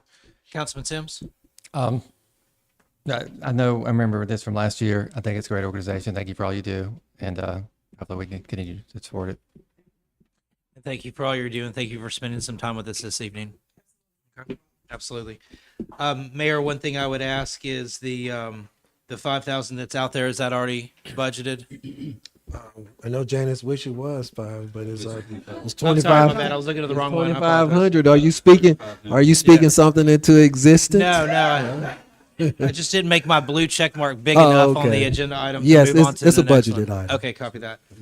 Yep. Can we move this to consent? Plus the 3, Plus- plus 1,000. Plus the 1,000, exactly. So I'll just ask when the agenda is introduced, may it be amended accordingly. So let me draw that blue check mark a little bit bigger. All right, let's see here. Perfect. Outstanding. So item number 7 is on consent. All right, item number 8, resolve that resolution 2024 R127 authorizes the execution of a service agreement with the Alabama Coalition for Immigrant Justice United in the amount of $2,500 to provide service for the Latinx community living in the city of Irondale, including but not limited to severe weather awareness workshops and to promote the health, safety, and welfare of the citizens. Mayor, I know this is the second year that we've looked at this. Is there anything that you would particularly like to say about this agenda item? Not really. The only thing I would like to say that I believe in the organization, believe in their mission and vision and the things that they're doing. I feel like we have to be very diverse when we do things in our community because our demographics are diverse. And as long as we're doing something to be able to meet the needs of everyone in the community and not excluding anyone for being able to provide a service. This is a service agreement, not a donation. Then I feel that it's a worthy cause. Fair enough. Councilman Lennon, any questions for the mayor? Or do we have anybody with us tonight to represent the organization? I didn't think we did. I know it was someone here a couple of weeks ago. Okay. But I don't know if we got back in with them to let them know that they needed to be here tonight. Gotcha. Councilman Lennon, any questions about or questions. comments? Okay. Councilwoman Cuellar? Yes. This came up last November. It hasn't been a year since this organization funding for them. And I am speaking as a Hispanic who understands the Hispanic communities around Irondale as well as throughout Birmingham. And this organization is a very controversial organization. They are a political activist group, and Hispanics are very offended by the words that they choose to represent them. And I am asking that we not support them. There is another organization that is not controversial, that does tremendous work for many Hispanics. It's called HICA, Hispanic Immigrant Coalition. And they do a lot of good. This organization is extremely controversial. It is offensive for me as a Hispanic with some of the words that they choose to describe who we are, and it is why it is unacceptable to have an organization like this that is so controversial to be using public funds. Public funds, I don't care if they're discretionary, they are still taxpayer funds to be supporting a group like this. I am asking that we not give them any funds. We're talking about weather alert programs. La Jefa. A lot of Hispanics listen to La Jefa. A lot of Hispanics have the apps on their phones that let them know about weather alerts and programs. I'm asking, please don't give them money. This is so offensive to so many Hispanics. We should not be supporting these kinds of groups. Those are my comments. Councilman Box? Thank you, Council President. This is a challenging one. I usually don't hear very much from many of my constituents, and I won't say I've heard from a lot of my constituents on this one, but the predominance of my constituents have said that I guess they kind of agree with Councilman McQuayle. There are some national stances that this particular organization takes that don't align with the political opinions of a lot of my constituents. So I would have a hard time supporting it unless this was coming from discretionary spending. That's kind of where I disagree with Councilman McQuayle, that discretionary spending is discretionary spending. And so I'm not going to vote against that if it comes from discretionary spending. So that's where I'm at. Copy. Councilman Sims? I did get some emails, none from my district, I don't believe. I feel like this is a very underserved community in our area. We're probably one of the most diverse communities in the state. And while I may not agree with this organization's stance in national politics, I do feel like if this money is going towards people here in Irondale that need it and it's going to benefit them, then that's what it's for. It's not for any of the other stuff that I don't agree with. I can agree with underserved people in our community getting a benefit. So I don't know where I stand at the moment. Fair enough. I echo all y'all's comments to degree. Mayor, I would say funding source on this. Do we have one? Is it coming out of the budget? I'm going to, you know, sometimes you just have to stand firm in your convictions. You know, even if you go down by yourself, you know that you stand firm and you've done the right thing, because at the end of the day, I got to go home and look at myself, not look at anybody on this council based on what they believe that their beliefs are. I'm going to stick with it's coming out of the general fund. The money is already budgeted. And I would just, I mean, at the end of the day, just vote your conscience. If you're for it, vote for it. If you're not, that's fine. It's one vote, one person. And that's all I ask for you all to exercise tonight when you consider this resolution. We will leave this on regular. All right. If I may add, I still have some time to make comments regarding. Are you asking for a second round? Yes, I am. All right, Councilman London, do you have any additional questions or comments? No. I mean, I've done my research on it also. Okay. Looked at it, and so I'm just ready to get it over with. Okay. All right, Councilwoman Cuellar, go ahead. I appreciate what Councilman Sims and Councilman Box about helping Hispanics in our community. There are organizations that are reputable organizations that are doing it. To use this as an excuse to get funding, no. The Hispanics have weather awareness. They know I need the gallery quiet. where to get the help. So this is a pretense. This is a activist group. There are organizations that help. I myself go into these areas and they tell me, and they are very offended by this organization. And it is for that reason, as a Hispanic who is in Irondale talking with Hispanics, I am saying, please, this is offensive to my people. Do not support these kinds of political activist organizations. I am a minority that knows our Hispanic community, and this is offensive to be using taxpayer funds to support these kinds of organizations. Those are my comments. Councilman Box, we're on a second round. Only thing I'd say on the second round is, as my personal opinion, I just stated a few minutes ago, given will be given unto you. Now, my constituents have made it plain to me, the ones that did respond, that I vote no. So irregardless of my personal opinions, my vote will be as I stated, unless it's discretionary spending. Thank you. Understood. Councilman Sims, anything further? I have nothing to add. I mean, I'm sure we'll hear possibly from Okay. public comments, I would agree with which that. I would glad to listen to. I have nothing further either. We'll leave this on regular agenda. Moving on to resolve that resolution 2024 R128 authorizes the execution of a service agreement with We Are One, an Alabama non-for-profit corporation, in the amount of $5,000 for the provision of recreational sporting services for the youth of the city of Irondale. Do we have anybody to represent We Are One this evening? Fair enough. Mayor, anything that you would like to say about this item? The only thing that I would like to say about it, I know the last time that we were, well, several times that we provided support to local organizations to be able to provide services to people in the community.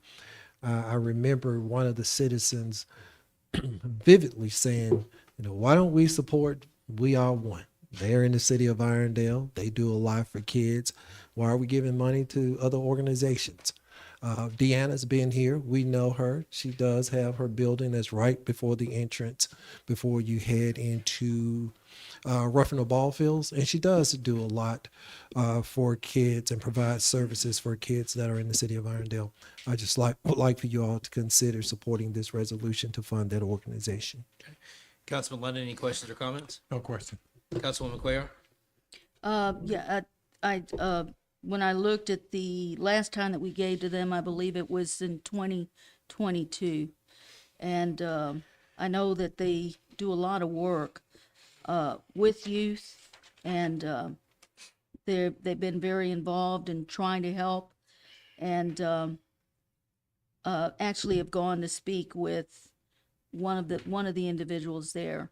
And they really have a very nice gymnasium in a very nice part. You've got it there where you don't have the residential homes where they're not disturbing anyone. So they've done it the right way. Those are my comments. Councilman Box? No other comments. I've had my questions answered on this. Okay. Councilman Sims? No questions. Thank you. And I have no questions or comments. Do we have a funding source for this one, Mayor? Yes, it is. We do. I can't think of it right now. It would be community programs. Community programs? Okay. That being said, do we agree to keep this item on consent? Yes. Everybody? To move to consent, yes. Okay, perfect. Thank you.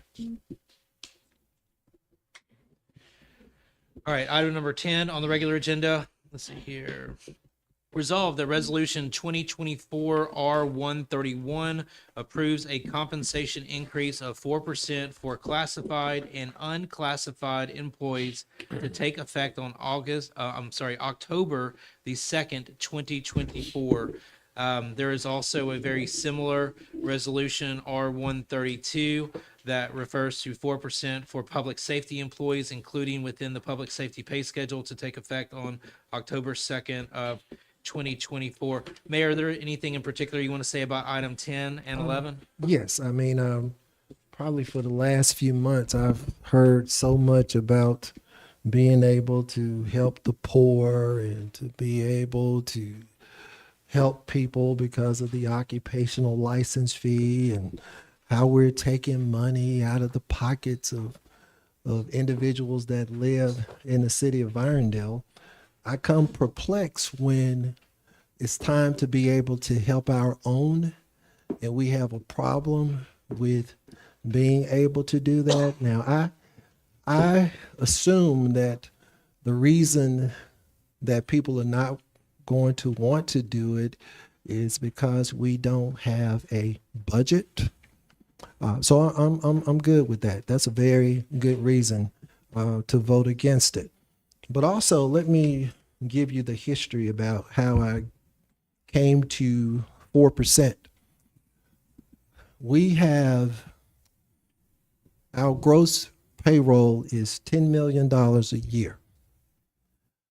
Several years back, we adopted a resolution to use the CPI Urban Index to be able to determine what our increase should be for our employees. We use the period from August of each year to July the 31st.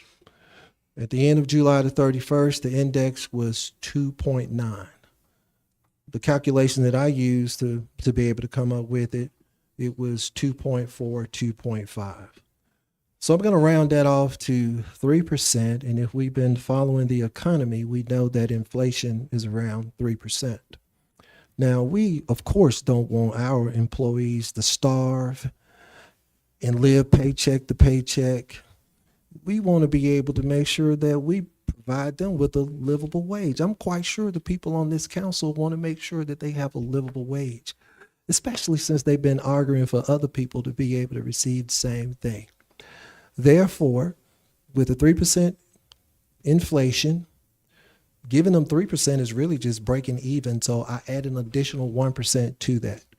If you take the $10 million payroll, you multiply that by 4%, overall, the salaries would cost the city for an entire year of $400,000. That's equivalent to 1 percentage point per 100,000. Lee has done a fantastic job of putting the budget together. It will be presented on Thursday. It does have a $3 million projected surplus, and this 4% increase is included in that amount. When I get to the health benefits, it's basically the same thing. There's been an increase in health benefits. They haven't given us the percentage, but we do know that the rates have increased from the previous year. We're talking about increasing the percentage that the city pays for each employee. And if you take 4% and you multiply that times the $2 million that we pay in premiums, based on our current percentage, it is, I have the calculation somewhere, but at the end of the day, it's only going to increase premiums for health benefits by $78,720. If you add $400,000 plus $78,720, that would give you $478,720. And that's the increase that we're asking for our wonderful employees that work here at the city, 180 of them that work here. And I would say on a budget that is projected to be around $37 million, $500,000, is that less than 1% or a little bit over 1%? And if we can't agree to be able to do that tonight, then I would say we're in serious trouble when we get ready to put our spending plan together for FY25. Before we move on, only because they're tied together, they've been tied together in comments that we received, Mayor, and also the way it's worded. Could I understand, council members? We'll take these one by one around deliberation and everything. I'm not trying to steal or compress anybody's time, but Mayor, before we get started on the deliberation with those items, can you walk us through your comments on item number 14? Obviously, there's been a lot of comments in the community about that. There's been some questions about how those funds are used and deployed. If you could explain your rationale around any comments on item number 14. Okay, first of all, the question is the $2,351,001.99 going from the American Rescue Plan to be able to pay the salaries for the employees? That is a yes, and that also has a no. The yes component is it is going to supplement, not to replace, well, it is. It's going to replace, not to supplement that amount. If you all remember the first time we received money from Jefferson County, the COVID money that we received, $400,000 that we received, and when they gave us that money, we said that we needed trucks, heavy equipment, we needed some things for the fire department. And because those things did not fall up within the parameters, they said this is what we want you all to do. We're going to use that money for salaries. And because you're using that money for salaries, it now frees up you to move the money that you were going to use for salaries to be able to use it for capital projects or capital items. So the news bulletin or the news flash to the people that were out there that did not know what they were talking about, didn't have a clue about what they were talking about, never consulted somebody at the city. They could at least call the city clerk at the end of the day and asked her, but they had all of this information where we are now trying to use this money to be able to pay salaries. And that's not it. It's just a way to be able to move money to another place to make it more flexible, to be able to use for other things that you want to do in the city, which means if we wanted to use it for PFAS, we can. If we wanted to be able to use it for paving roads, we can. I'm starting to sound like Barack Obama. Yes, we can. We can use it for whatever we want to use it for if we move it. But that's the whole, if you put all three of these together, first of all, you all should not have tried to put them together because they didn't go together. But you put something there, or you made something out of something that wasn't there. And I just want to say this while I got the microphone. If you all would do me one favor and stop trying to put fear into the community, because that's all you're doing. You don't know what you're talking about. And the only thing you want to do is to be able to put fear, make people scared, and you don't even have the correct information yourself. If you all would please do that favor for me, you can always call 205-951-1413.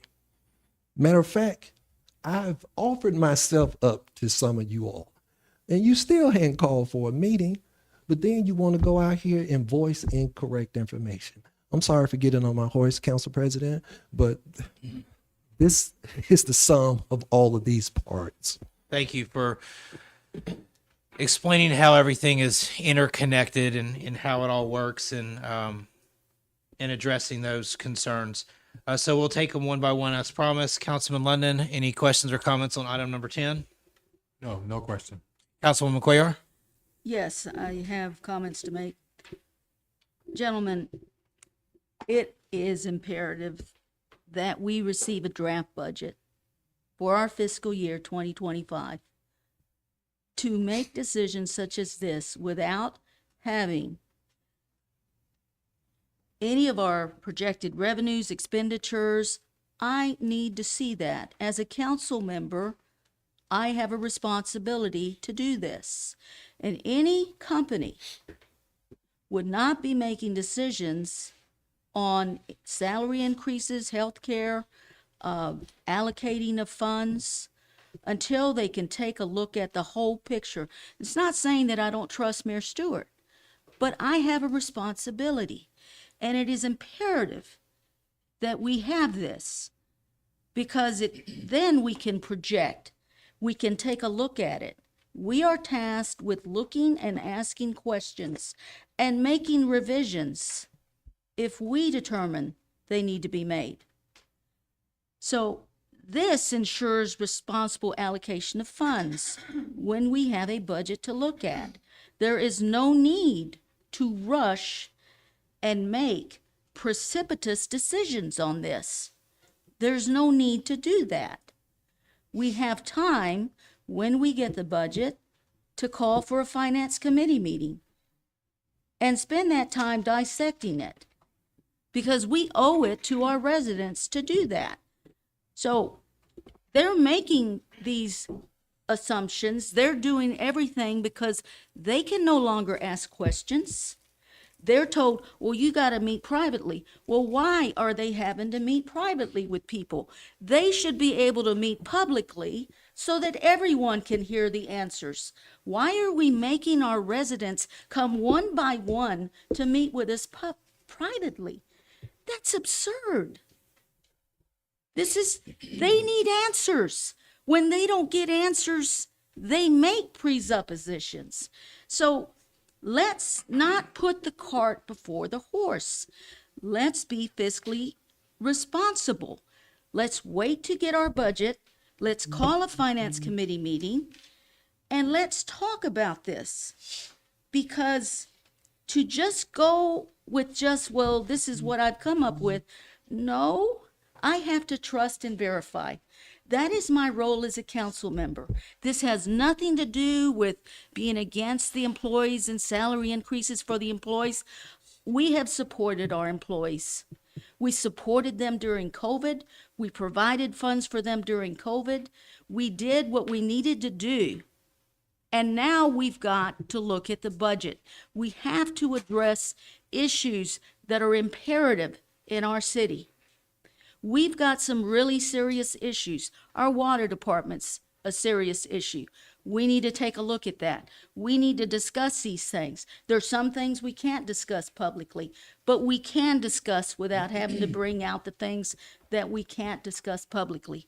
So I'm asking that we postpone these. There's no need to rush. When we rush, this is when unforeseen circumstances happen that we aren't thinking about.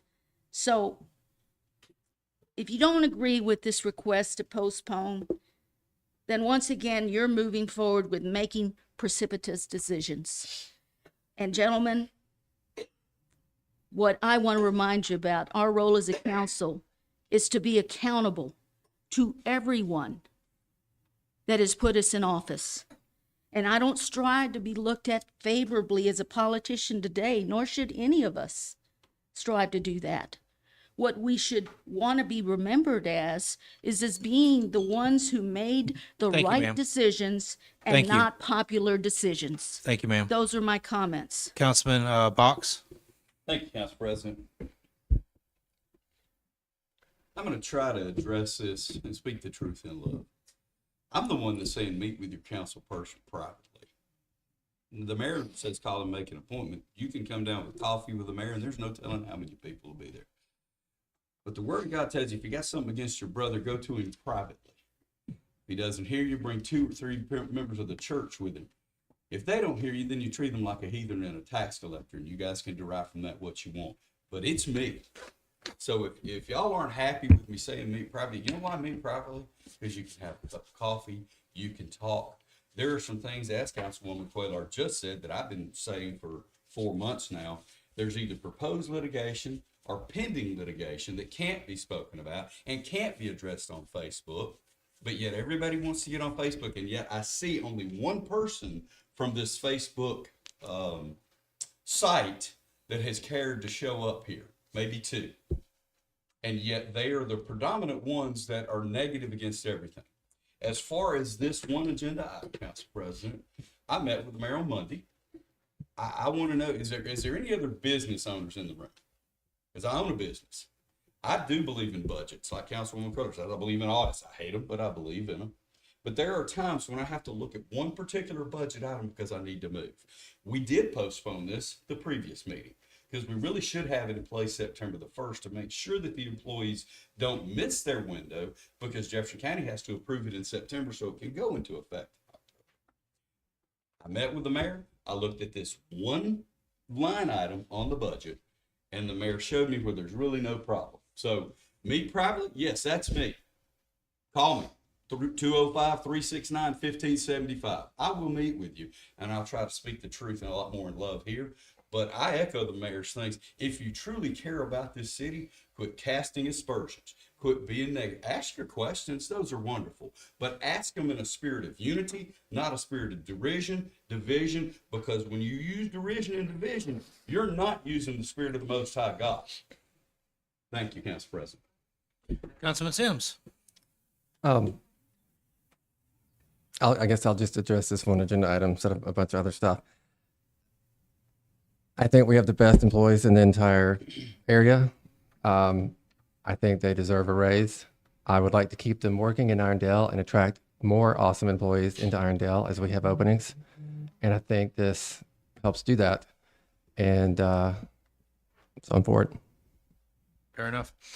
Oh, actually, I have one more thing. Please. We will get the budget. We will have a finance meeting. We can discuss it. We can move stuff around if we choose to. But again, I think this needs to happen now. I'm done. My comments on it is I can appreciate Councilwoman McQuare's statements and passion behind that. I can definitely appreciate that. I do look at this knowing that there is a specific window where these items have to be handled in order for things to work the way they're supposed to be working with Jefferson County. So I feel that weight as well. I will say that I know that when I am speaking with city employees here, I know we've got the best, and a big reason of why we have the best is because we invest in our employees, either the tools that they need in order for them to do their job, or we pay them a competitive wage. And what that does is, if you've ever, been a manager or anything like that, you know that in order to have the best and retain the best, you have to do the best by them. So my comments will stand for this item and for the next one. Council President Spivey, are we allowed to? I'll bring it around for a second Thank round if you. you'd like. Yes. I'm not going to hold anything back on that. Councilman London, do you have any additional comments or questions on this item? All right. Councilwoman Cuellar? Yes, this is why we drafted a resolution and was passed in November, asking that the budget be given to the council by August 15th, so that we would have that time. We know that the raises, benefits, all of that is effective October 1st. These things were taken into account. Had we received the budget August 15th, and being told, I mean, this is what a working relationship is between a mayor and the council. Communicate with all of us. Talk to all of us and let us know, hey, I'm going to give you the budget on the 15th. Great, we can call a finance committee meeting to discuss it. This is how teamwork, this is how things get done. But it's not happening. And this is why I would like us to have work sessions. I would like us to have finance committee meetings, because other councils do this. Every municipality that I've spoken to around us, they do this. We don't. And this is why our residents are up in arms. Now, I don't know why people on Facebook are not here tonight. I'm not God. I'm not going to make a judgment on that. I just want us to have the information that we need so that we can move forward. When you rush me and I don't have information, I am not doing what I was elected to do. So I'm not good with this. We need to do things in the right way so that we can be accountable and fiscally responsible and transparent on what we're doing. Those are my comments. Councilman Box, we're coming around for a second round. Anything else? Thank you, Council President. The other thing I would say is there are some people that are up in arms. It's a very small minority. You can do the math. It's less than 1/10 of 1%, maybe even less than 1/100. The constituents that I have spoken with either are not worried about it because they have full trust and confidence in the mayor. We're talking about 48 hours. 48 hours, we're going to have this budget. I've already looked at that line item on the budget. Let's move forward. Copy. Councilman Sims? I'm good. All right. Fair enough. Moving on to, let's see here, profit, classified and unclassified. Item number E will remain item number 10 on regular agenda. Item number 11, resolve similar issue. Resolve the resolution 2024 R132 approves a compensation increase of 4% for public safety employees, including within the public safety pay schedule, to take effect on October 2nd, 2024. Mayor's already addressed this. Councilman London? No, when I drive through the neighborhood, I see them out. I see them out there. I see the police driving through. I see folks pulled over, and I see all that stuff happening. I appreciate all of that. And I don't want the firemen to ever come to my house, but I know in 2 minutes when we're fire station number 1 is, they'll be there pretty quick, and they'll be there because they love what they do. And so we want to make sure we keep these good people here in Irondale. Fair enough. Councilwoman Claire? Yes, I want to make sure that we keep them also, but we need to be fiscally responsible. This is irresponsible. You have got to work with things from a budget standpoint. This is putting the cart before the horse, and we are not doing what we are tasked to do. Is not anything against the employees. We have wonderful employees, and we have compensated them throughout the years to make sure that we would be competitive and we would be able to hold on to them. That's not the issue. The issue is not the employees. The issue is that we are not being fiscally responsible when we make these precipitous decisions without a budget. Those are my comments. Councilman Box? It's unfortunate that we did not have a budget August 15th. I don't know the reasonings behind that, but I'm sure the mayor could give us those reasonings. He's not just been sitting on his laurels. So if anyone's really inquisitive about why it didn't happen on the 15th, I'm sure he could get with you and tell you. But once again, to me, this is one line item. We're not being precipitous. We're not being physically irresponsible. We're acting within a 48-hour time window. Now, I will 100% agree. We have a resolution that says we should have the budget by August 15th. Well, let's work on that to get that done next year, so we don't have this strife and this derision and this confusion, coming up again. And, but once again, mayor's not just sitting on his laurels. That's all my comments. Fair enough. Councilman Sims? Nothing further than I already said. I have nothing further either. Council President Spivey, Yes, can we ma'am. go around again, please? That's fine. Councilman London? Thank you. While we going around, we already, It's the second go around on same, this item. I don't That's the have, second, Garen. I don't Fair have- enough. Councilwoman Cuellar? I would like to make a comment regard to the resolution. The resolution states that next year, the council will not be drafting a budget because that's the elections. We took that into account so that the next administration would not be under a budget that we approved. They would have a say in their budget. So this was the last time for us to get it right. We have never had a budget before in August. There's always been some kind of excuse, and I'm just trying to get us there so that we can avoid having to make these precipitous decisions. Those are my comments. Councilman Box, anything further? I would agree with Councilwoman Queller. We hadn't got one, and forgive me for not realizing that we're not going to get a budget next year because we don't want to burden the new incoming council with a budget that. Come on, folks, the budget is not restrictive. We're not even required by law to have a budget in a municipality. I'm not required by law to have a budget for my company, but I do because it is a good business practice. And I try to get it done within a timely manner, but it's something that can be changed. It's something that, as long as people aren't trying to hide, shuffle, or undo anything, why the mistrust? Yes, we have fiduciary responsibility, but we can be flexible in it. We can be good neighbors in it. We can be positive about it. Good to know that we're not going to have this. Good to know we're not going to have this argument next year. I'm very thankful for it. That's all, Council President. Councilman Sims? Just to go ahead and address the budget, I trust that the department heads and the city clerk, treasurer, and the mayor have been working on the budget. I trust that if we're supposed to have surplus of $3 million after these 4% increases, that's a pretty huge swath of surplus there. And so again, I feel fine going ahead and getting this knocked out for our employees. Okay. And my secondary comment would be that this is not the first administration that I have served with, and the budget was not always delivered in a timely manner with some of the previous administrations. Thank you. So that will be my only comment on that. Item number 12. We will leave that item number 11 on regular. Item number 12. Resolve that Resolution 2024 R133 increases the city's portion of the local health insurance premium currently paid on behalf of each city employee in the amount of 4%. Mayor's already addressed this with some figures. Councilman London, any questions or comments? No question. Councilwoman Cuellar?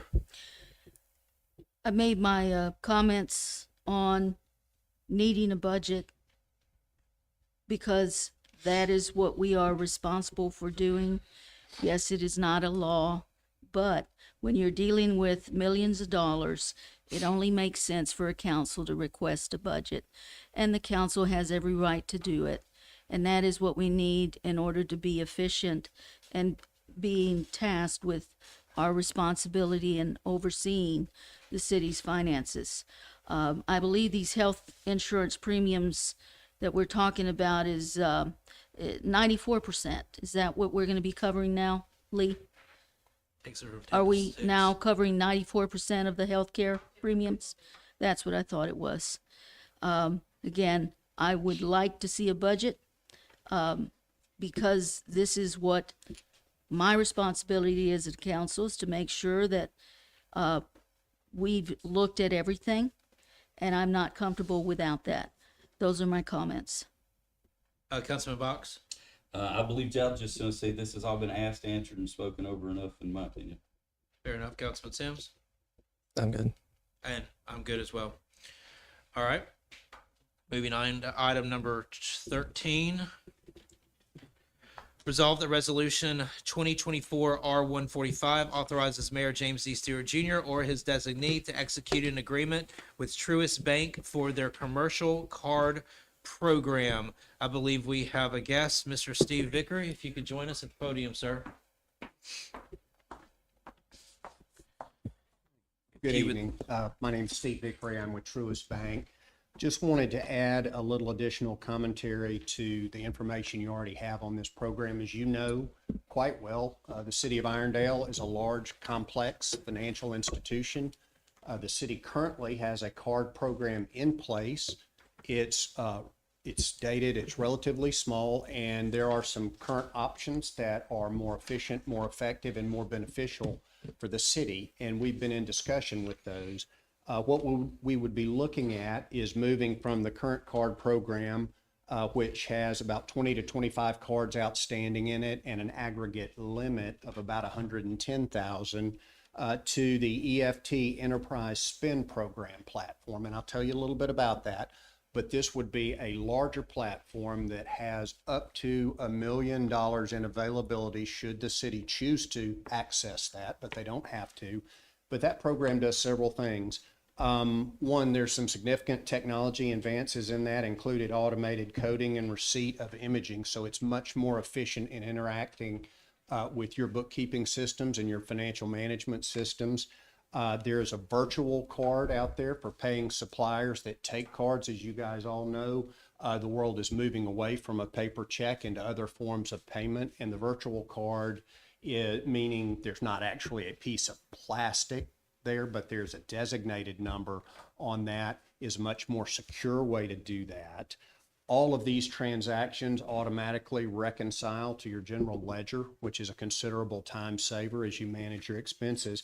And the fourth, and I think a vitally important one, is this has much more robust administrative controls in it. The administrative process allows the city to dictate exactly who has cards, how much their limits are, and what spending can be used on those. If you've got somebody that needs it for just fuel purposes, you can say, all right, it will only be accepted at fuel stations. If you have someone that travels, maybe they need food, lodging, and transportation. You can also go in and change those. You may have people that rarely but occasionally travel. The administrator can go in and update those as needed. Cards can be activated and deactivated as needed. It's a highly efficient system. The important aspect of this for you as a public entity is this card has a cashback feature, very similar to a lot of consumer cards out there, but the more the city uses on it, you'll get a cash rebate on that. That's paid twice a year, and that can be used to fund other programs.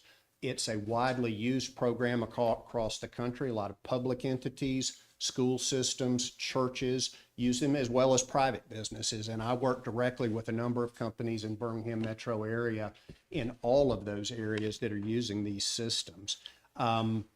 It's a very safe program, and it's one that's widely used. We have a significant relationship with the city, and we wanted to make you aware of this newer program and make it available to you.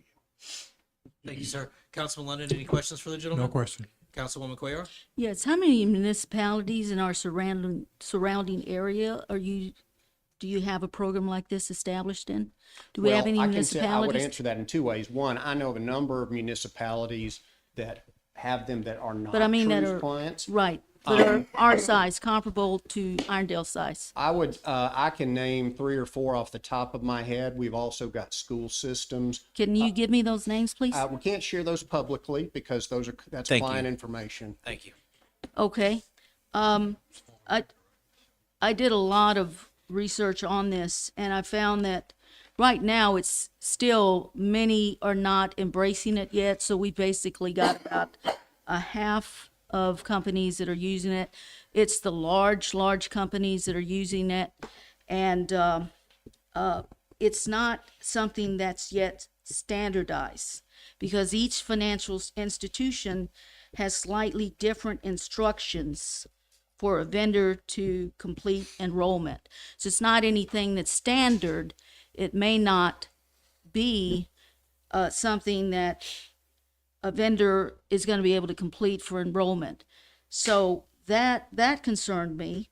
And the other thing that concerned me is sometimes when you move too quickly, and especially with a municipality the size of Irondale, it actually, what research found, it's creating more work than saving, and it falls short of quality standards. And so this is the research that I was able to find, and it's why I'm asking you if we have any municipalities around here that, Certainly. okay, let's say you can't name them, but that are comparable in size to Irondale, Yes. that are using this. Yes. Because I will continue to do the research and get with my colleagues that are on the other councils. I didn't have a chance to get with all of them, but the ones that I did speak with said they're not doing it. So it's why I'm asking. I'm one that prefers to wait and, don't jump in yet. Let's wait. Let's see how it works and how this works out within the next 3 years or so, when you've worked everything out and you've got more of a standardized e-payable versus one that right now is not standardized to meet all of those needs. Those are my questions and comments. I would say the standardization question could be characterized differently. We all have different credit cards in our wallets right now. Each of those programs may have technical differences, but they all function essentially the same way with generally accepted business practices. And that's the same as this as well. Part of this program includes a vendor match program where we work with you to go to the people that you pay now and say, what forms of payment do you take? What's the most efficient? We also go to people that you would like to pay this way, but maybe they don't do that right now, and make that available too. And again, it is one of those, it's an option, not a requirement. I think the cashback feature is significant. My experience, I've been in banking in Birmingham for 37 years. I'm currently the city president for Truist for the Birmingham metro area, which is a region that goes from Tuscaloosa to Anniston, all the Birmingham metro area, and as far south as Clanton. We have a lot of companies that use this. I absolutely want you guys to be 100% comfortable. We have people that do this full time and they can share all the information they need, but I do believe it's a standard product that's beneficial. Thank you. We'll move on. Councilman Box? Yes, questions I would have are in a form of comment, same question. In my business, we do more ACH, Right. receivables, and ACH payments. Is this comparable to that, or does it just use a different venue? It all runs through your electronic banking system. ACH, or Automated Clearinghouse, is an overnight movement of money in and out. And what you would be doing in this case is, if you have a vendor that takes both, you would decide which way you want to pay them. An advantage to the city, just like with any other credit card, is you make that payment on the credit card, you have about 25 days of float. before the bill comes due. You pay it off and you start over. So it does increase. It's a complementary program. It will not replace ACH. And I would expect ACH will continue to be your largest method of payment. So my next question, you stated that it will be replacing our existing quote unquote P cards. I don't know if that's the proper terminology, but that's what we've used.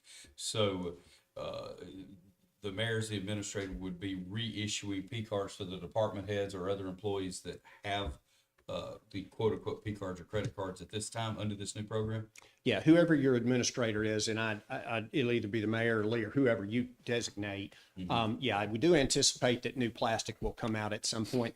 That happens with old cards as well. Those all have a shelf life as well. But whereas our program right now, does it have the controls that you were stating that this program has?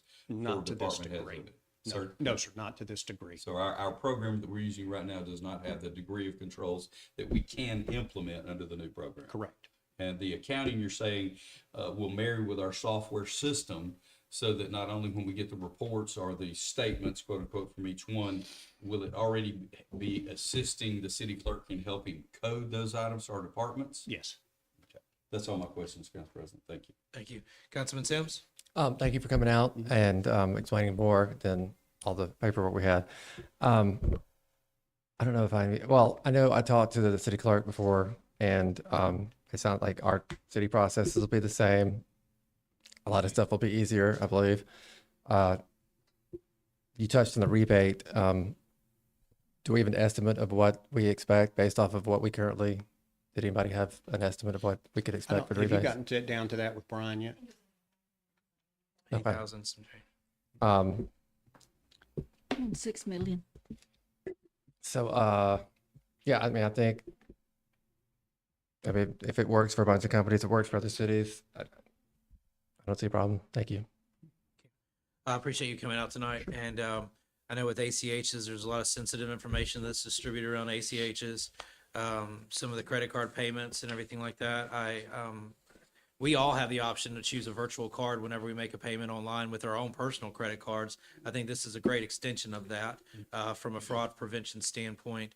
And if she's happy with the additional accounting and stuff, and it's going to make her life easier, then by all means, I just thank you for promoting this and bringing this to our attention. Hey, Council President, can I Yes, speak to it since I didn't get a chance Yeah, to I'm sorry. speak I to it apologize, before? Mayor. No problem.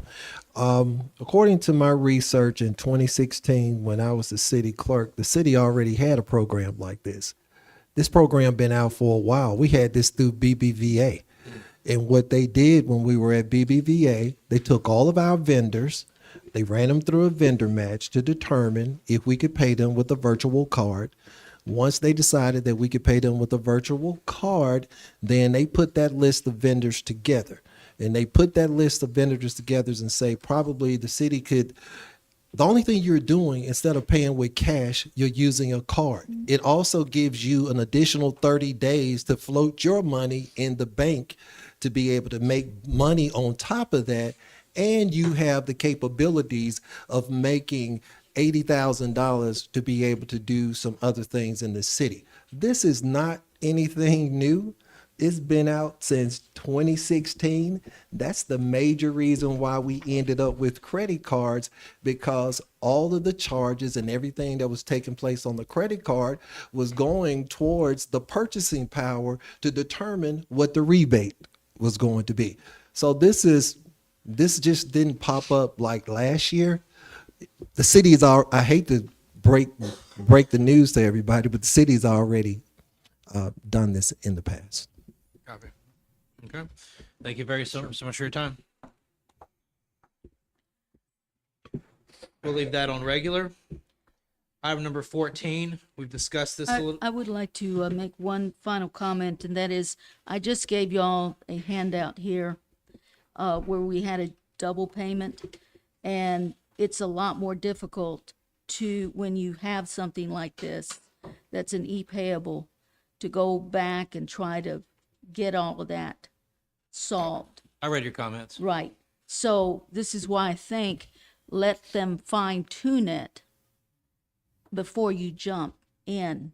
Let them fine tune it so that it won't take so much time to then go back and try to fix that, because human error is going to happen.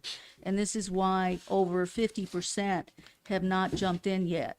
You've got to let it work itself out, work the bugs out, and then you can come up with a really good, solid product. I understand. Those are my comments. Councilman London, do you have it, since we informally went into a second round, do you have any other Well, comments on the matter? I think Mr. Vickers said you 37 years? Yes. President of how many banks? I'm president of the Birmingham metro area. Birmingham, okay. So you got the experience for all of this, right? Yes, sir. Okay. I appreciate it. Councilman Box, any other questions or comments to the gentleman? No, I think he's covered everything. I like that Councilwoman Quayler has done her homework on here on things that we should be concerned about. We have $4,100 of questionable issues on a $1.3 million month of bills. I think that's a pretty low percentage there, and Cindy's found what it is there. So I can only see this helping us get even better and better. Thank you. Okay. Councilman Sims? If it benefits the city, I think it's a good idea. I don't care what other people in other cities do with their cities. I'm not one of their counselors. I think it's a great idea. It's gonna save time and save money, and I'm good. Fair enough. Thank you. I'm good as well. Item number 14, resolve the resolution 2024 R146 approves the disbursement of $2,351,001.99 from the American Rescue Plan Act for city employee salaries for the fiscal year 24-25. I know you haven't spoken in a while, Mayor. Is there anything additional you want to add to that, or you feel you said your piece? I feel like I've covered it in Okay. great detail. I have nothing else to add to it. Okay. Councilman Lennon? No question. Councilwoman Cuellar? I've made my comments. Thank you. Councilman Box? No, I'm good with what we've discussed. Councilman Sims? No questions or comments. Thank you. And no questions for myself as well. We will leave that on regular. Item number 15, resolve that 2024 R147 adopts a transportation plan as required to receive funds pursuant to the Rebuild Alabama Act, Act number 2019-2. Mayor Stewart, anything in particular there? I know we've got some really good opportunities there. The only thing that I would like to say on FY25, our focus is paving, maintenance, road repair. Is focused on a certain portion of Old Irondale and Holiday Gardens. Councilman London? No question. Councilwoman Cuellar? No questions, pretty self-explanatory. Thank you. Councilman Box? I'm good. Thank you. Councilman Sims? No questions. And myself, no questions. Is this something that we would be kind with putting on consent? Yes. Does everybody agree with that? Mm-hmm. Okay. Yes. Item number 15.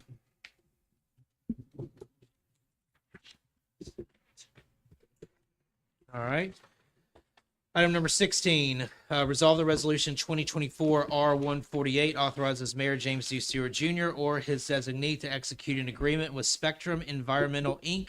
for environmental services for the Irondale Fire Station construction project related to necessary submittals to the U.S. Army Corps of Engineers in an amount not to exceed $8,750. Chief McDaniel, this has your name on it. Anything that you need to say about this? Councilman London, do you have any questions for Chief McDaniel? Councilwoman Cuellar? I do have questions that have been asked of me, and that is this particular location.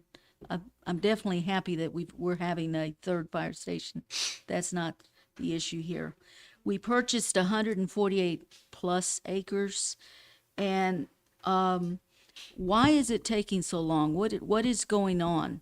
Because we're not being told why are we taking so long to find an area? We've got 148 acres. We've identified the area. This is more of the area that. I'll answer that. Well, first of all, it's not taking that long.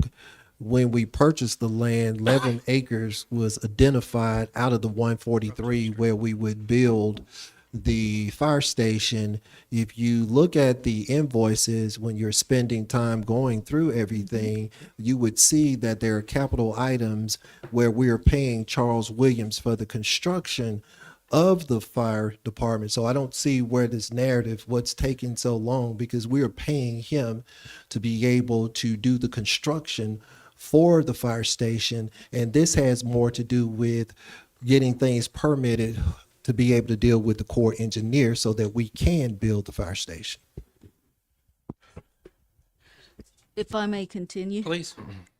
So we're looking, when I look at those invoices, we've got schematics, we have all of this that needs to take place before. Yeah. And so this is why many residents that have contacted me are saying, okay, we did this in 2022. And I did request that we do our due diligence to make sure that this was going to be good. So now you're telling me that we have identified where we're going to build the fire station. Yeah, right? and all Great. this particular contract is for is there is a waterway of the U.S. that's involved in there, and the Army Corps of Engineers has to approve the permit for what we've designed on the property. So this is just for them to get that permit from the Army Corps of Engineers due to that. So this is just something that's part of a process that we can't move forward, even though the plans are completed until they approve that what we've designed for the site will work. Very good. Thank you, Chief. Appreciate it. Councilman Box? I'm just excited to be getting a upgraded fire station over closer in my district. I would say that you senior people on the council, how long did it finally take us to get Rutherford Park renovated? 50 years. And so we're 2 years into this project. So I think we're doing pretty good. That's my comments. We Councilman signed Sims? contracts. Counselor Box, we Councilman signed Sims? contracts. No We question. didn't 50 years ago. Point of order, guys. Point of order. I myself have no questions. Thank you for your explanation. Thank you. Thank you. Council President, can I correct something? I didn't mean that the construction, Charles Williams was doing the construction. They're actually doing the design, and the design is 95% complete. Thank you for that We're update. getting ready to go out to bid. It'll probably be in a couple of months. Okay. Understood. Is this an item that we could put on consent? Yes. Yes. Okay.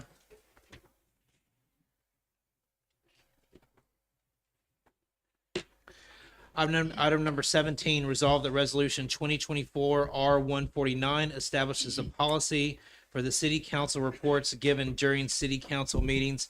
This has my name on it. I don't believe we've really had a whole lot of, the reason for this, I don't believe we've had a whole lot of structure around what our reports needed to look like.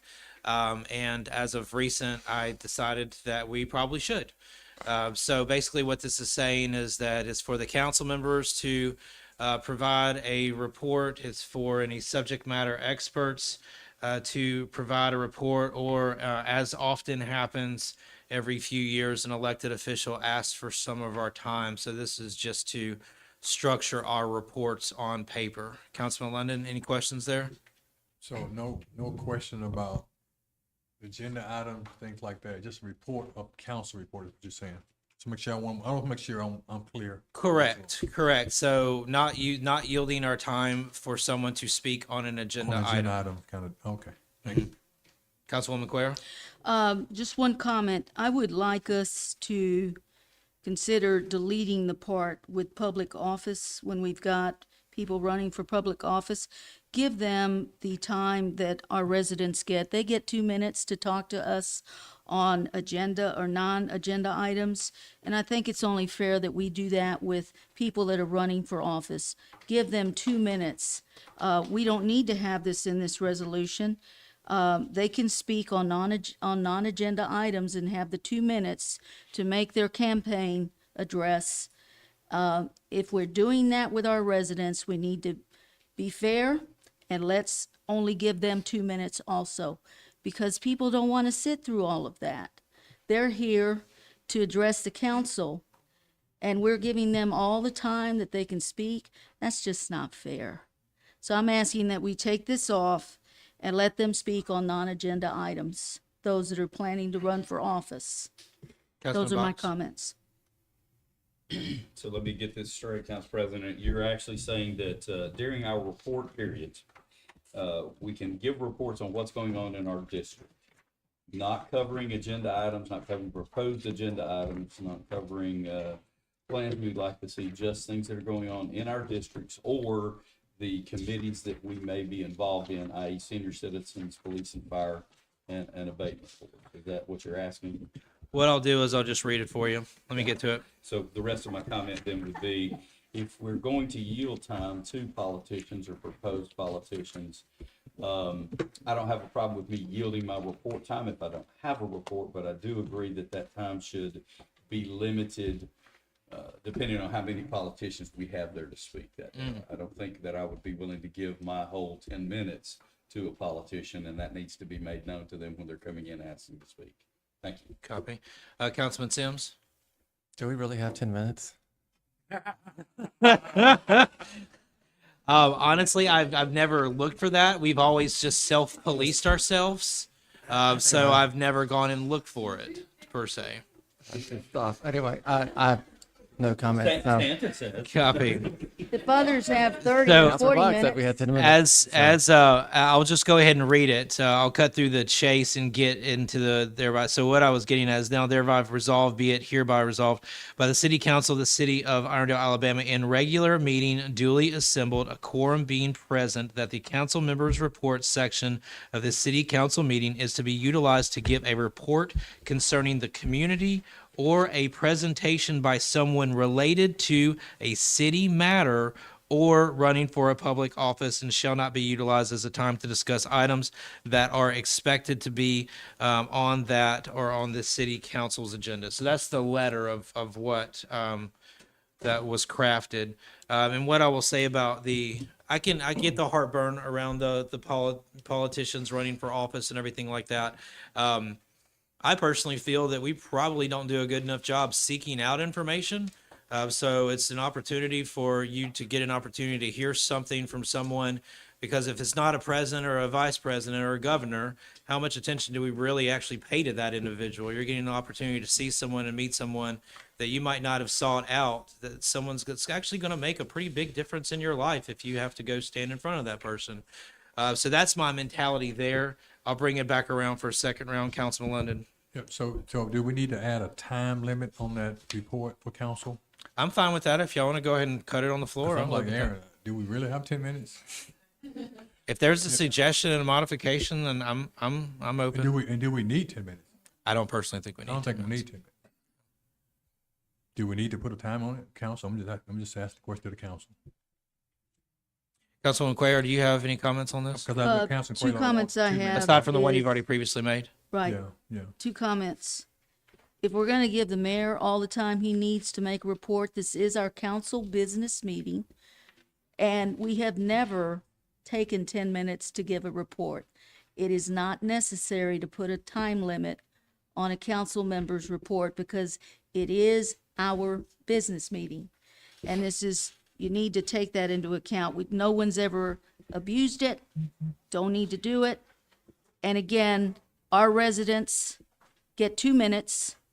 And I get the fact that we've got politicians running, but they can go somewhere else, come here, give us your 2 minutes, and leave your brochures, leave what you have. But let's move on with the business of the city. We're being told this all the time. This is a business meeting. This is a business meeting. Well, darn it, if we're giving our residents 2 minutes, then give politicians 2 minutes too. Councilman Box? I see validity in the comments there. I don't see putting a time limit necessarily on the council members or the mayor, because from time to time, one week I may have no report, the next week it may take me a full 8 minutes or 7 minutes, or I may have to condense it down. So don't think the time limit is required for us, but I do agree on a time limit on politicians coming in, stumping to be elected. 2 minutes, 3 minutes apiece, something like that. What we don't need is a full history of what all they've done, what they're doing. It's, hey, I'm Johnny Smith, I've got X amount of years experience with this, or hey, I'm Susie Q, and I've got no experience, but I really want your vote. Thank you so much. Here's my information if you need to contact me. Councilman Sims, anything else? Okay. Unless someone is proposing, I'm good with it as it stands. I'm partial, obviously. If someone wants to make a recommendation on what they would choose to amend it, now I personally feel that we could probably have a agreement amongst ourselves that says if a politician comes, we're going to give them 2, 3, 4 minutes, and if that politician asks you for your time, and you're usually either approached before your meeting or at the meeting, says, "Hey, I'm Susie Q for probate," whatever, say, "Okay, great. I'm gonna yield my time to you. You've got 3 minutes. You got 4 minutes. If we want to agree on a time, I'm fine with that. But as far as how it's drafted, unless someone has a comment on how to reword it on the floor, I say it's voted as presented, and it shall live or die. I just, just my only comment, sorry, Mr. President, my only comment is just, if you give them your time, we need to decide how much. I'm in agreement with time limit. But we need to decide if my time is 10 minutes, do you want them talking 10 minutes? No, you don't. Y'all desire me to postpone this? No, I'm good with what you have. Okay. I'm good with what you have. So we need, like you said, we need to come to a decision now.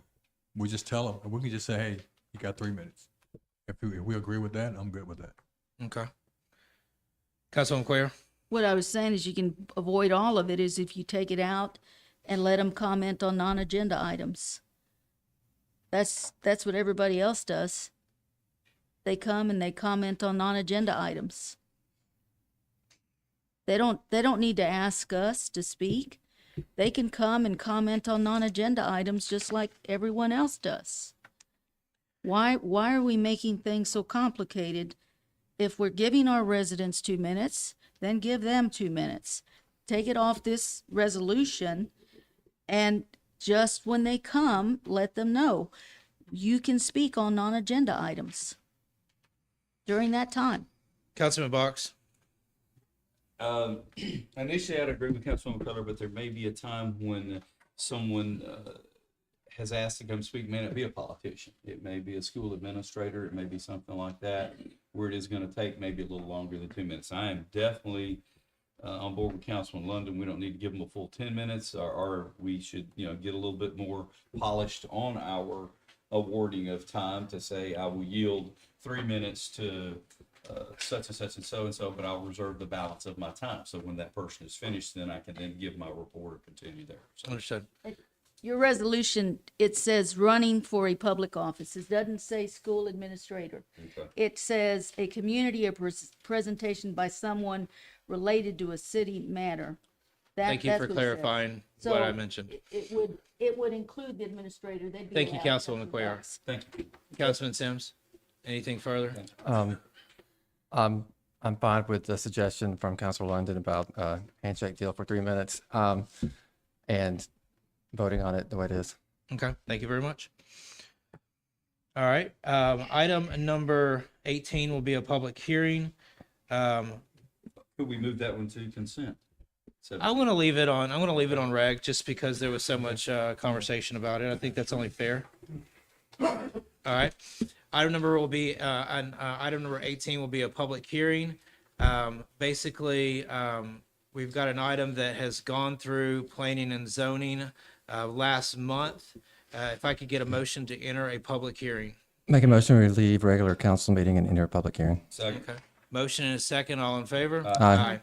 All right, so basically the public hearing regards ordinance 2024-13, which rezones the property located at 4626 Overton Road, Irondale, Alabama, from a C1 commercial district to a R2 residential district. I will say, based on my prior comments around planning and zoning, this passed unanimously at the last meeting. We had a presenter. Do we have that presenter this evening? I do not believe so. I don't think so. Okay. If you're familiar with this property on Overton Road, you know that there's already a house on it. I can't really properly restate the funkiness that went on with the rezoning when it made it to commercial, but basically it's a house on a lot, and the gentleman wants to take the portion of it that's zoned commercial and flip it and make it whole into residential too. So that's basically the gist there. Do we have anyone in favor of the rezoning? Anyone in favor of the rezoning? Anyone not in favor of the rezoning? Councilman London, any questions or comments about the rezoning? No question. Councilwoman Cuellar? Excuse me, yes, I was at the rezoning hearing Yes, ma'am. also. And just two things. I know that the rezoning board told him you can't do anything until you get the council to approve the rezoning request. Right. He hadn't been doing anything, has he? Not that I'm aware of, no Okay. ma'am. And then the second question is, does he plan to live in the house, or is he planning I to can sell it? address that. He's planning to sell it as a residential? So you wanted to speak on that? Yeah, Councilman Box, you spoke with him after. I know the answer to the question, but I Yeah. just didn't know if someone already had some additional insight that wanted to speak on that. The owner is Matthew Gregory. He's probably one of Birmingham's premier flippers. He's going to take this house. It's been vacant probably 15, 20 years, and it is going to be probably one of the best houses in Heimdall when he's done with it. He doesn't do anything. He doesn't cut corners. Anything he does is just amazing. And so if he's working on the project, I'm probably going to be behind it. So Yeah. And I would like to note for the benefit of the audience here that there was no one that spoke against the rezoning at the planning and zoning hearing. And I don't think there's anyone here. And we did get a chance to hear what he had to say, and he does do a good job renovating homes. So it's definitely a plus for Irondale. Those are my comments. Thank you. Any comments or questions? Councilman Box? No questions. Councilman Sims, anything further? nope, thank you. And then I have no further questions. Motion to leave public hearing? Motion to leave. Second. Motion second, all in favor? Aye. All right. Could this be moved or does it have to go? It's an ordinance, so it's got to go through the process. Understood. But I appreciate you asking, sir. Yeah.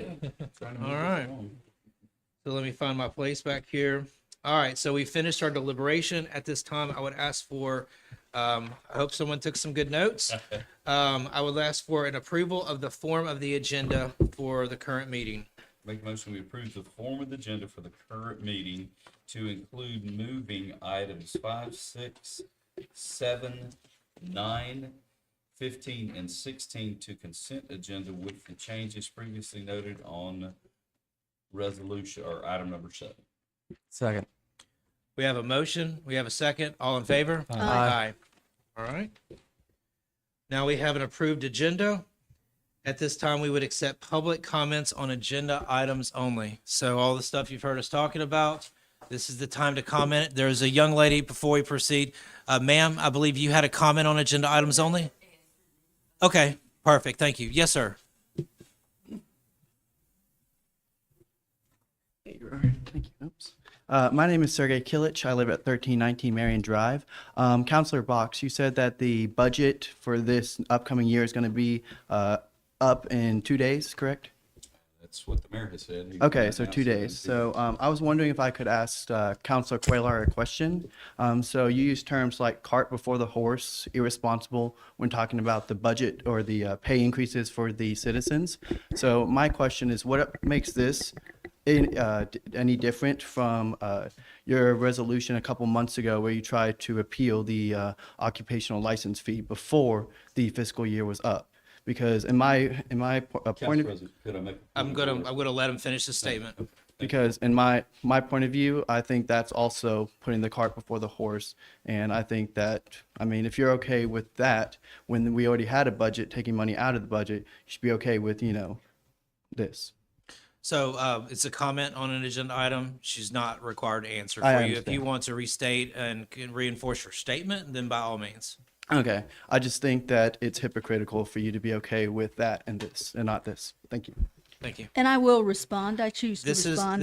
not No, an you said opportunity. it. This It's is this an is a opportunity. comment. It is not These are hypocritical. comments on It is not agenda hypocritical. items. If you want to have a conversation with And- him after the meeting, you are more than welcome to do so. Councilor Cuellar, I would more than love to meet with No. you about this. Thank you so much. I would love to see the two of y'all get together. Thank you. I don't have a problem with getting together with the gentleman. Any other comments on agenda items? Yes, sir.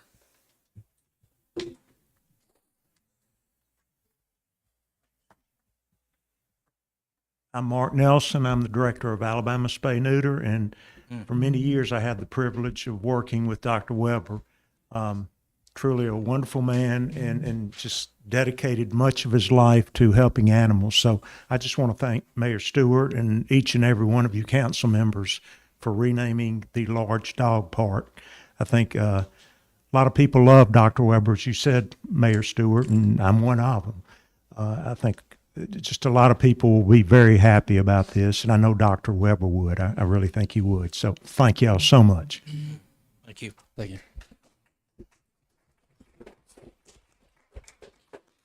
Any other comments on agenda items only? This is sort of a general comment on all of the, I think they're not called donations, they're called service agreements. Correct. I looked back into last year's because I didn't understand what the, if we don't necessarily get reports back that says this is what we did with our money, but that's the thing, that's just thing. And I think you're working on addressing that, but you are putting last year, haven't seen them this year. You put, cancellation clauses in there, canceled at least 60 days, written notice by either party, they're automatically renewing. Just so you know. Here's Fair one. enough. Would you want this one? No, I've got a copy. Okay, this was from number 5. Yes, ma'am. But there's others. I just kind of spot checked. Understood. Any other comments on agenda items only?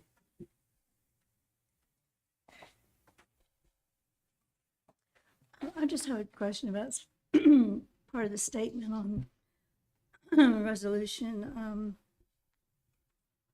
2024 R127 and 126. At the end of it, it says that they're to promote the health, safety, and welfare of its citizens. And from what I understand, that only our government has given the police department that responsibility, not for some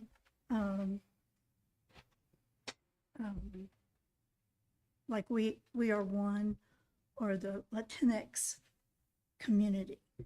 They are not responsible for promoting the health, safety, and welfare of its citizens. So I have a question about why would that be? I don't remember ever seeing that in here. Perhaps it's been before, but I just thought that was a curiosity. We can explain the service. Thank you. Any other comments or questions comments on agenda items only? With no other more comments on agenda items, I would ask for an approval of the consent agenda. Make a motion, we approve the consent agenda. Second. Motion, second, all in favor? Aye. Aye. Thank you very much. Let me catch up. Service agreement. All right, I believe our first regular item for deliberation for movement is going to be item number 8. If we can go ahead and move that motion. I make a motion that resolution 2024-R-127 be denied. Second. We have a motion, we have a second. All in favor? Aye. I believe that was 2 yays. Yes. Yes. Got you. Would anybody like to represent that item? Can we have a roll call, please? I'll do a roll call on that for clarity. Councilman London? No. Councilwoman Cuellar? Yes. Councilman Box? Yes. Councilman Sims? No. And myself, no. Would anybody care to represent that? Motion R127 be moved. Second. We have a motion. We have a second. All in favor? Aye. No. We'll do No. a roll call. Councilman London? Yes. Councilwoman Cuellar? No. Councilman Box? No. Councilman Sims? Yes. And myself, yes. Item number 9 is on consent. Can we use rescue funds? All right, if we could go ahead and move on with item number 10. Make a motion that resolution 2024 R131 be approved. Second. We have a motion, we have a second. All in favor? Aye. Aye. Do we have any noes or any extensions? No. Okay. Motion passes. Item number 11, please. Make a motion that resolution 2024 R152 be approved. Second. Motion, second. All in favor? Aye. Do we have No. any? We have one no. Item number 12, please. Make a motion resolution 2024 R133 be approved. Second. We have a motion. We have a second. All in favor? Aye. Aye. No. One no. Item number 13, please. Make a motion, resolution 2024-R145 be approved. Second. We have a motion, we have a second. All in favor? Aye. Aye. No. There was one no. Item number 13, please. Make a motion, resolution 2024-R146 be approved. Second. We have a motion, we have a second. All in favor? Aye. No. Let's see here. Item number 15 is on consent. Moving on, item number 16 is on consent. Item number 17, please. I make a motion that resolution 2024-R-49 be amended and approved with the amendment which would delete the language and/or running for a public office and continue with and shall not be utilized as a time to discuss items. Motion presented on the floor. Do we have a second? I believe you meant 149, Councilwoman Quayla, instead of just 49. 149. 149. Yes, Second. thank you. Okay. There's a motion, there's a second. All in favor? No. Aye. No. Okay. Just for clarity, Councilman London, No. Councilwoman Cuellar, Yes. Councilman Box, No. Councilman Sims, and myself, no. Okay. Would anybody care to represent that, or shall I? Motion R149 be moved. Second. Motion, second. All in favor? Aye. Aye. If the Thank you. body decides to go with that, I'm good with it. Fair enough. Thank you. I do appreciate the conversation. And then finally, item number 18, please, through the ordinance process. Make a motion that ordinance 2024-13 be considered read. Second. Motion and second. All in favor? Aye. Make a motion we suspend all rules that would could prevent the immediate consideration of ordinance 2024-13. Second. Motion, second. Roll call. Councilman London, Yes. Councilwoman Cuellar, Yes. Councilman Box, Yes. Councilman Sims, Yes. and myself, yes. Make a motion that ordinance 2024-13 be approved and adopted. Second. Motion, second. All in favor? Aye. And then lastly, we do not have an executive session, so I will take a motion for adjournment. Motion to adjourn. Motion, second. All in favor? Aye.